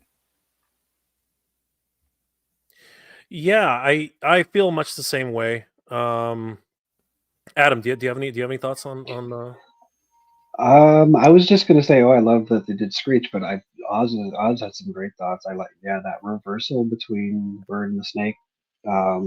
But yeah, that's a great kind of turning everything on its head. Love it. Absolutely. I was just enamored by her from the very beginning, and the fact that she transformed from Screech to Motherboard, I was just again gobsmacked. Nuno Biz says something interesting. I didn't even notice this. There is something wrong. There is something different about the sword. It's a very small difference, but you can see it. There's a segmentation right at the top. I don't know if that was intentional or not, but there is something going on there. I'm not sure if that's definitely not in the original Sword of Power, but there is something else happening there. I'm wondering if it's a leftover from the union of the two swords after they got split into Preternia. But either that, or we're just reading too much into it. But what do you guys think? Is that significant, or is it just a little detail that we never noticed before? Well, I mean, let's kind of put it out there like it is, right? You can pull a lot of things from the different lore that we've seen before, okay? Uh, one of which in the 2000X Mike Young productions, right? The whole reason He-Man had such a different looking sword is their original idea is that Skeletor finally won. He had the two halves of the power sword. That's why his sword split in two. And He-Man was supposed to get like a new technological magical sword, which would explain all those new abilities and everything else. It was originally a whole different thing. If you've ever had the DVDs, you can go back and read or hear and listen to the commentary where they explain all of that.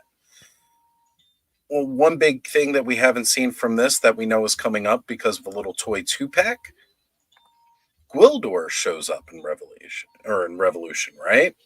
What's Gwildor known for? Eventing, engineering, right? Like, he is the science version of Orko, even though he was only around really in the movie and like one mini comic that kind of tied the movie into that. So we've all noticed already there are quite a lot of scenes without He-Man and his sword. Throwing the speculation out there. What happens? Something happens to the sword, right? We've already heard that they're looking for this new power to help battle against the Hordak and the Horde. So, what's to say Gwildor doesn't have that cosmic key to access this new power and unlock new things with the power sword? Maybe that's a little bit of what we see here with that slight difference. Perhaps it is. Michael, Adam. Is it just a thing? Because it can just be a thing. I mean, it could just be a design choice by Nate. Could be something, like the repair on the power sword. To me, there's just not enough to really say one way or another yet. You gonna go with that, Michael? Yeah, I'm just enamored with how Oz broke it down, so I'm just letting that simmer a bit. So yeah. All right, then let's move into the elephant. What the heck is going on with Grayskull? Holy crap! This is scaring the hell out of me, and it leads us back to the idea: has the Council of Eternia, right? The real power of Eternia, is it under the Horde's control now? Like, what are we looking at here? This is crazy. Yeah, I mean, there's elements of the Horde, but you also have elements of Motherboard kind of coming up from the ground too. So it's a mixture of both things. Yeah, it's a scary proposition, and I wonder if this is the real power that they're trying to, and why the dragons have been tasked to aid in their struggle, because they've lost much of their what they need to fight, right? So I don't know, Adam, do you have any insights on this? Like, is there any like precedence on this from the original books? Not that I'm aware of. I'm not aware of any precedents, from the vintage material for this.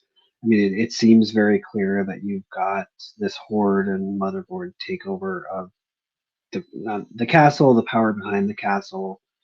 I'm just kind of in awe of the artwork here. I love the creepiness. It's just you don't normally I don't like illustrations that mess too much with the classic sort of Castle Grayskull design, but it's got the shape, the classic shape is there, but it's just been turned on its head with this horde thing, and it's so creepy. I love it.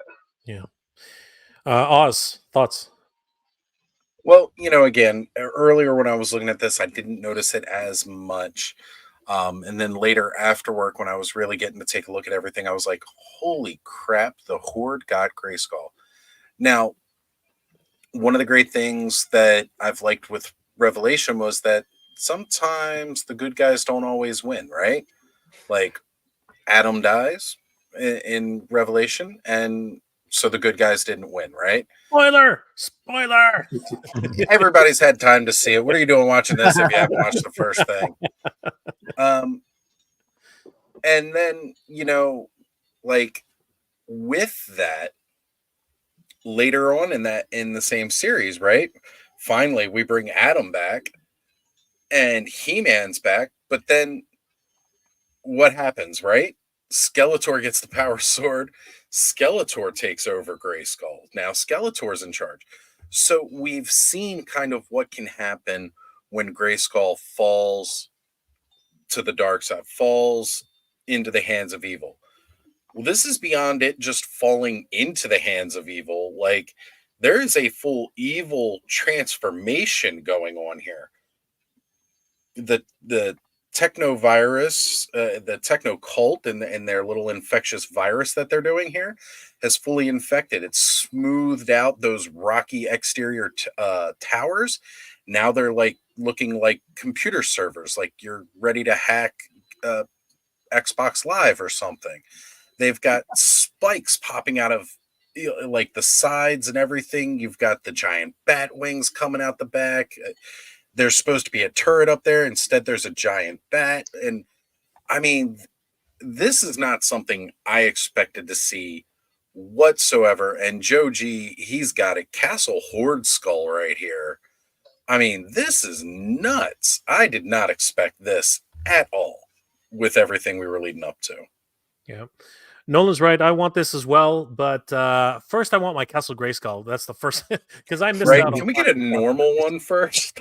I want to because I need at least a substitute for a classic Castle Grayskull because I've been searching so hard and I just can't afford the damn thing. That's just the truth. Already got the molds. Mattel, just reissue it and slap Masterverse on the box. We'll take it. I would definitely love this castle. I would definitely be like, if this is a crowdfund project, I would definitely be crowdfunding this 100%. Right. Why are we getting Origins play sets as crowdfunds? Masterverse Castle Grayskull needs to be the crowdfund. That's what we're talking about. Yeah, I'm going to touch on this really quickly because Grand 460, he's been trying to make a point, I guess, but I understand where you're coming from, Gran. I know what you're saying. She did heinous things, right? She killed millions of people, and of course, she destroyed Preternia, right?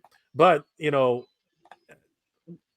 short of a summary execution or whatever it is, the decision was made in the series, right? The sorceress decided to show her a different path, and now she's gone off to the wilderness to redeem herself and maybe come back and help with the final fight. And at the end of the day, it's a cartoon, it's a story, right? And I know it's you have a very different outlook on that, and you know what, my heart goes out to you. It really does. And I hope that whatever happened in that case is that's something that none of us can ever really truly understand. And I appreciate that that you did say here that you're not trying to make a problem. I get it. It obviously hit a nerve with you. And again, we're just discussing a cartoon right now, and in a lot of ways we are taking the activities of what happened in that episode lightly, but again, cartoons, anime, they deal with some dark stuff sometimes. Really, really dark stuff. And if we were to look at this in the darkest of ways, sometimes it's hard to come back from that. And I know, again, fully understand you've been through a lot, and our heart goes out to you. And again, it's all I can say, and I hate to say it this way because it's not dismissive, but sometimes it's not for everybody. But again, my heart goes out to you, brother. Hopefully the healing is there, and everything, whatever happens to that person, it happens, right? And I hope that everything resolves itself the way it should. My best to you. But moving on from there, I'm just really excited for this upcoming series. January 25th, guys. This is going to be huge on Netflix. I did see an earlier comment. Unfortunately, Addy Boy does not have Netflix. But Addy Boy, trust me, there are ways to see this. There will be ways. Shame. I know Addy Boy. He has a booth at the Alameda Point Antique Fair. I just actually saw him a couple days ago. So yeah, he's a great creator too, guys. You should definitely check out Addy Boy's channel. He's been a great support of the channel, and again, it's too bad, but you know what? As I said, there are ways, Addy Boy. You can beg, borrow, steal. There's ways to see this. Somebody's gonna post it somewhere. I have no doubts. Eddie Boy, Michael, hit me up in my DMs. Hit me up. Michael, how are you doing for time? Are you okay or? I'm okay. I'm probably gonna pop off in soon, but sure, I don't know how long. I just wanted to be sensitive to the time. But I did want to say huge thanks to Michael from Toy Habits, Oz, for being here tonight. Adam, thank you so much for being here, all on short notice, because that's the way Mega J Retro rolls. I just I throw out the invite. I throw out the invite, and it's like, yeah, okay, sure. And then if nobody shows up, I just do it myself. But that's okay. And I really appreciate it. All the support, guys. Thank you so much again. But I will take the opportunity to say, Michael, what are you working on, and how can people find you, my friend? Well, I guess you can find us doing our weekly live stream with my partner in crime, the Toy Sorceress, on YouTube at toyhabits_com, and on Instagram at Toy Habits website, and on toyhabits.com, where we spend most of our time just trying to dig up anything we can to help the toy community. So that's where you can find myself and the Toy Sorceress. And unfortunately, Toy Sorceress could not be here tonight, but she's busy setting up her castle. It's amazing. We will see her hopefully in the future episodes. Of course, we will. Oz, how can people reach you, and what are you working on, my friend? Well, it's easiest to reach me on Instagram at Ostradamus Toys. So you can definitely find me there, as well as you can catch me every Saturday night live on Ostradamus Toys YouTube channel. We do mega long marathon streams with tons of people, and you never know who's going to pop up. As well as you can catch myself and one other person on this panel tomorrow night over on Skelevator's channel, where we'll be doing our show Toy Frenzy, and we'll be delving into this same topic again tomorrow. So if you want to revisit some of these thoughts from tonight, or even hear some new ones, as we'll be joined by other co-hosts as well, come check us out tomorrow night, 9:30 p.m. Eastern, 6:30 p.m. Pacific time. Excellent. And Adam, how can people reach you, and what are you working on, my friend? Yeah, so my site is battleramblog.com.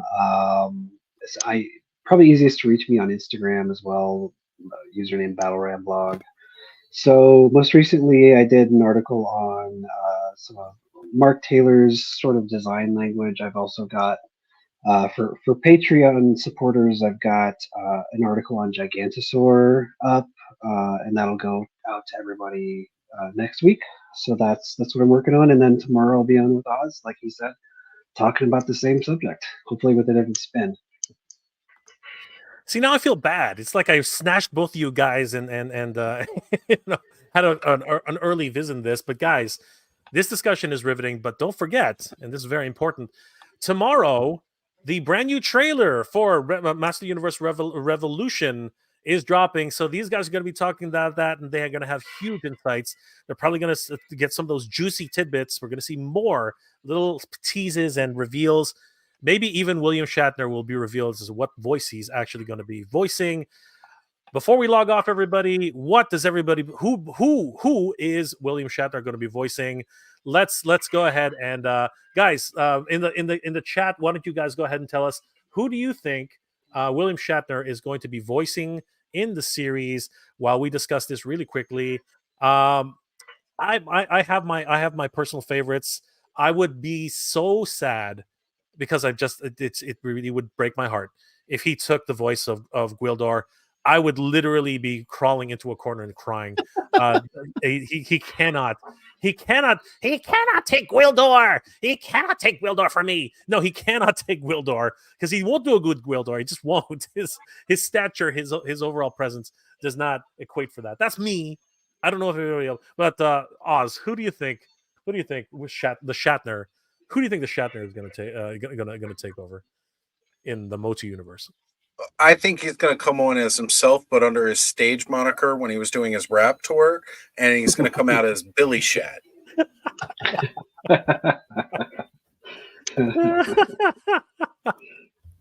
Adam, any thoughts? What are you thinking? Yeah, I'm going to do what he should be. He should be Manny Faces because Manny Faces is an actor. He could do like a very cheesy, actor kind of performance to it. I think that'd be great. All right, so we have so Oz has declined to answer. Adam says it's Manny Faces, which I love. I love that idea. Of course, Manny Faces being my favorite Master Universe character. I could definitely see that though. I see exactly where you're coming from. The hammy actor that is Manny Faces. I love that idea. Now I didn't think about that. But Michael, what are your thoughts for the Shatner? Who is the Shatner going to be playing? Well, I wasn't going to say, but I did see some comments fly by just based on the hush hush figure that Mattel is keeping under wraps as the hidden figure for this next wave. I think it's probably going to be King Keldor or Keldor of some sort. Exactly. And for me, I'm with Kenzo. I want him to be a hammy, so totally over the top Granamir. I want him to just when Tila comes in to beg for help, I just want him to be as Shakespearean as possible. Basically just all the pauses, all the drawl, everything that you can imagine that comes out of Shatner. You know what I mean? Just the speeches. The whole idea that he is greater than every human being out there, which of course is so much Shatner. I think that would be excellent. But time will tell, and we'll find out. A lot of people commenting. Vexen Toy says Keldor for sure. So, Michael, you got another one there. Ryan Lay, I think Shatner will be Gwildor. No, God damn it, no. Kenzo's creation, Granamir. Yes. Joe that was my second pick. Was Granamir for Shatner? Right. Yep. Joe Gonzalez, new character, Kirk Orr. Standor, right? Stan Lee is the Yes. Yeah. Nuno Biz. Manny Faces the actor? Yes, Manny Faces the actor. Correct. Jason Fitz. King Keldor. Wow, there's a lot of King Keldors in here. Chef Amidi. Toss up between Keldor, Gwildor, or Granamir. Damn it, Chef. Basically no choice at all. Vex and Toys. I will tell you, as a matter of fact, it's Keldor. You know what, Vex? We will find out, my friend. We will find out come possibly tomorrow or possibly during the next round. Okay, so James, Oracle, we must reforge the sword and save the universe. William Shatner as Gwildor. God damn it. We got to do the pauses. Orko. We must reforge the sword and save the universe. All right, let's try this. Orko, we must reforge the sword and save the universe. Oh God, no. There you go. No. There it is. There it is. No. Oz is gonna be He-Man. Oz is gonna be Manny. Didn't he tell you? Oz, you're gonna be Manny? I was trying to keep it under wraps, but cat's out of the bag. Also, in the new live action movie, I'm gonna be Fisto. Oh, you're gonna give the big fist. You're gonna give. I'm gonna fist him. Wait. Oh my gosh. Vexen Toys. Keller was a secret. Shatner was a secret. I agree with the many faces, but it's not it. Well, Vex, we shall find out. You never know. Addy boy, I feel Captain Kirk has to be someone wise and silly. Granomir. But then that also describes Gwildor. God damn it. War chest full of toys. I hope whatever he does, it's open mic poetry style. Like, yes, that's what I'm talking about. It's got to be. Hopefully he'll sing a song too. Shatner might be Stinkor. Nope, that role has already been taken. Yep. Stinkor was already done with Jason Mewes, and I gotta say he's got one of the best MOTU lines ever. Get off my hands away from my merch, you can't even do the line anymore. You can say it. Hands off the merch, you dirty merc. Kids Creations. Michael, your shirt freaking rocks. Yeah. PowerCon 2021. Sweet. Yeah, I think we're Kenzo again. He will come as fearless full tall. Yes. Yeah. There you go. Oh, that would be great. Right? That would be awesome. Vexen Toys. Kevin Smith is thinking geek, Luke and Kirk together as one. Oh, you know what? I could definitely see that coming for sure. Eldor is in the house. What's going on? Master Versatile Hunter. Mechaneck, maybe. Ooh, there's one I didn't consider. Mechaneck. That'd be interesting. Thematically, I don't know. Thematically, I just can't see it. There doesn't seem to be any. He's such a, not that he's a minor character, one of my favorite characters too, but I just can't see it. I can't see any reason why to give him the Mechaneck role. It just doesn't seem. He's not full of himself enough. He's not full of himself. Oh, he's going to be the Mighty Spectre. Yes, he will be the Mighty Spectre. Absolutely. There we go. We've solved it. Ryan Ventek has solved the puzzle. Willie Shatner will be the Mighty Spectre. Absolutely. It matches so well. Nunya Biz, still one of the most secret veterans to be announced too. Yes, for sure. Chef Hamidi, Shatner will be a super secret character. The role is born to play Calculon. Calculon Futurama. Yeah, yes. I was like, hey, is that Calcul? I couldn't figure it out. I was like, what the hell is he writing there? That's crazy. John Guzman. Randor will die and Skeletor will become good and become King Keldor. If that's a prediction, we shall find out. Do anybody want to put money on that? Anyone want to put money on that? Don't do it here. Wouldn't Prince Adam have to die too for Keldor to succeed the throne?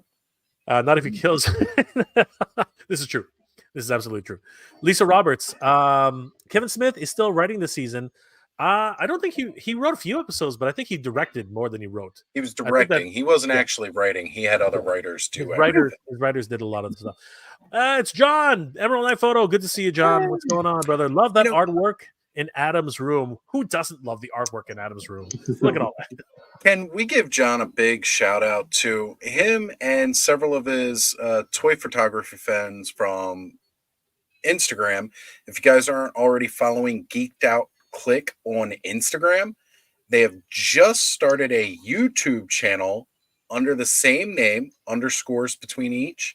And they're definitely going to be starting to go live pretty soon and do a weekly show. So definitely check those guys out.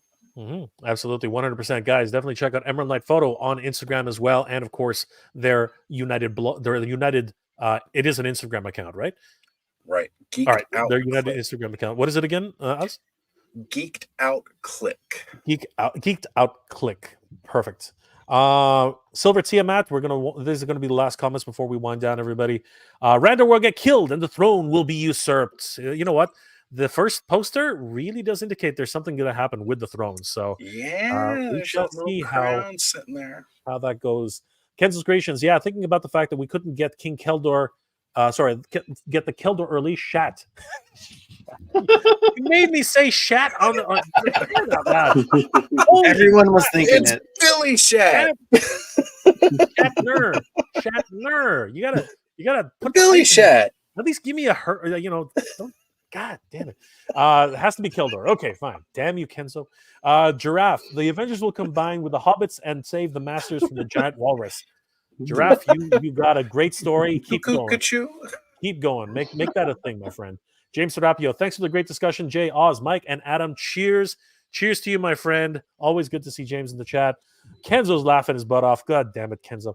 Nolan, great show, guys. Take care. Good journey and geek proud. You too, my friend. Vexen Toy, Skeletor has a crown. Then we get King Keldor.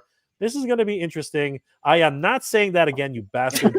1/10. I hope we see a copycat. I hope we see a duplicate. If that's what you're trying to say, yes. Coming to Mondo.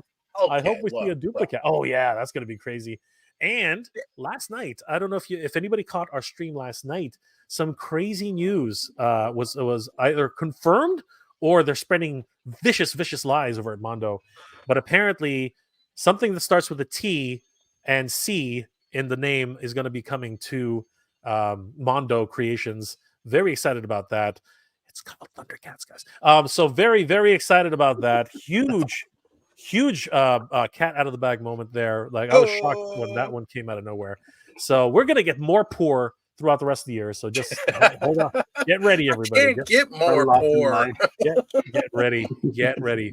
Charles Shadid, all hail the Lord of Destruction. He shall return. Yes, he shall return. Cora Burlett, bye for now. Great show. Thank you so much, my friend. T'Challa, no, it's not going to be T'Challa. War Chest full of toys. Yep, we tell them all, Jay. Absolutely. TC 1/6 kill Snarf.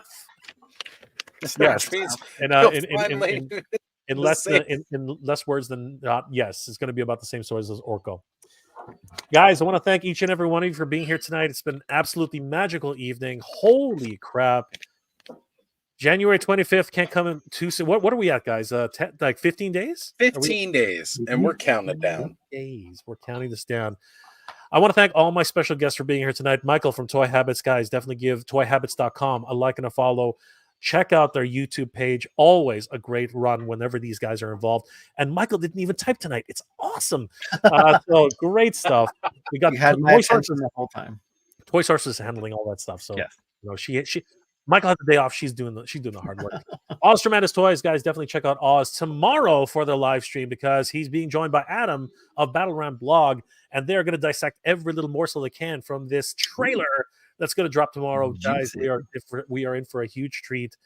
I wanted to share this moment because I'm not going to be able to do a live stream tomorrow, so thank you guys for coming on board. Just been an absolute pleasure. Happy New Year to everybody. I know we're already 10 days in, but it feels like yesterday. Toy news just doesn't stop, everybody. Michael, Oz, Adam, any last words for the chat before we log off? Michael?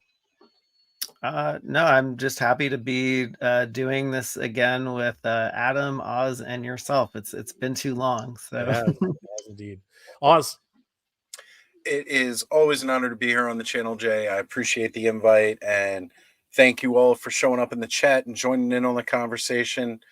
Michael, Adam, always great to have your insights as well here, and it's definitely got my head spinning about all kinds of different things. So, Jay, thank you for doing this live stream tonight. It's definitely great to get out and start getting the conversation flowing so we can keep it rolling. Absolutely, my friend. And Adam, any last words before we log off? It's an honor to be asked to join. So thanks for the invite. Great. What are you talking about? It's an honor to have you. It's an honor to have you here, my friend. Honestly, the guys definitely check out Battleground Blog. It's a wonderful website. A huge resource of information. Michael, myself, Oz, we gleam off of it every day. So thank you so much for all the information, Adam. And if I can say, after He-Man.org, has gone the way of the dodo, there aren't that many places that we can rely on for reliable information on the Master Universe. So, guys, check out Battleground Blog, and of course, check out Adam on Instagram at Battle. Adam, say it yourself. Battleground Blog. There you go. I'm twist-tied totally from here, guys. Thank you so much for tonight. Let's get ready for 15 days. We're going to see the first episode of Master Universe Revolution. Is it a weekly thing, or is it going to be the whole Borg? Like, how are they going to handle this? I don't think they've said. I'm pretty sure it's just going to be the usual. Let's drop everything so you lose about like 2.5 hours of your life. I'm going to take it one day at a time, guys. Thank you again for being here tonight. Don't forget, January 20th, 5 days before the premiere, we will be giving away a ton of toys for you guys. And of course, if you haven't already, please subscribe to the channel so you guys will definitely be able to get in on that. Again, huge thanks to all my patrons and channel member supporters. You get one extra ballot. Thank you so much. And of course, you know what? Head over to toyhabits.com. Give him a like and a follow. Head over to Battleground Blog on Instagram. Give him a like and a follow. Head over to Tremendous Toys on YouTube. Give them a like and a follow. Use the hashtag Mega Jiggy Retro Giveaway 2024. Let's go. And you will get an extra ballot by subscribing and liking to each one of these channels. It's just another way that I want everybody here to experience brand new channels if you haven't already. But of course you have. You're all subscribed to all these guys. I know it. Thank you guys so much for being here tonight. It's been an absolute pleasure. I hope you're all doing well, staying safe. And as always, everybody, thank you very much for watching. Good journey. Geek Good proud. journey. Good journey.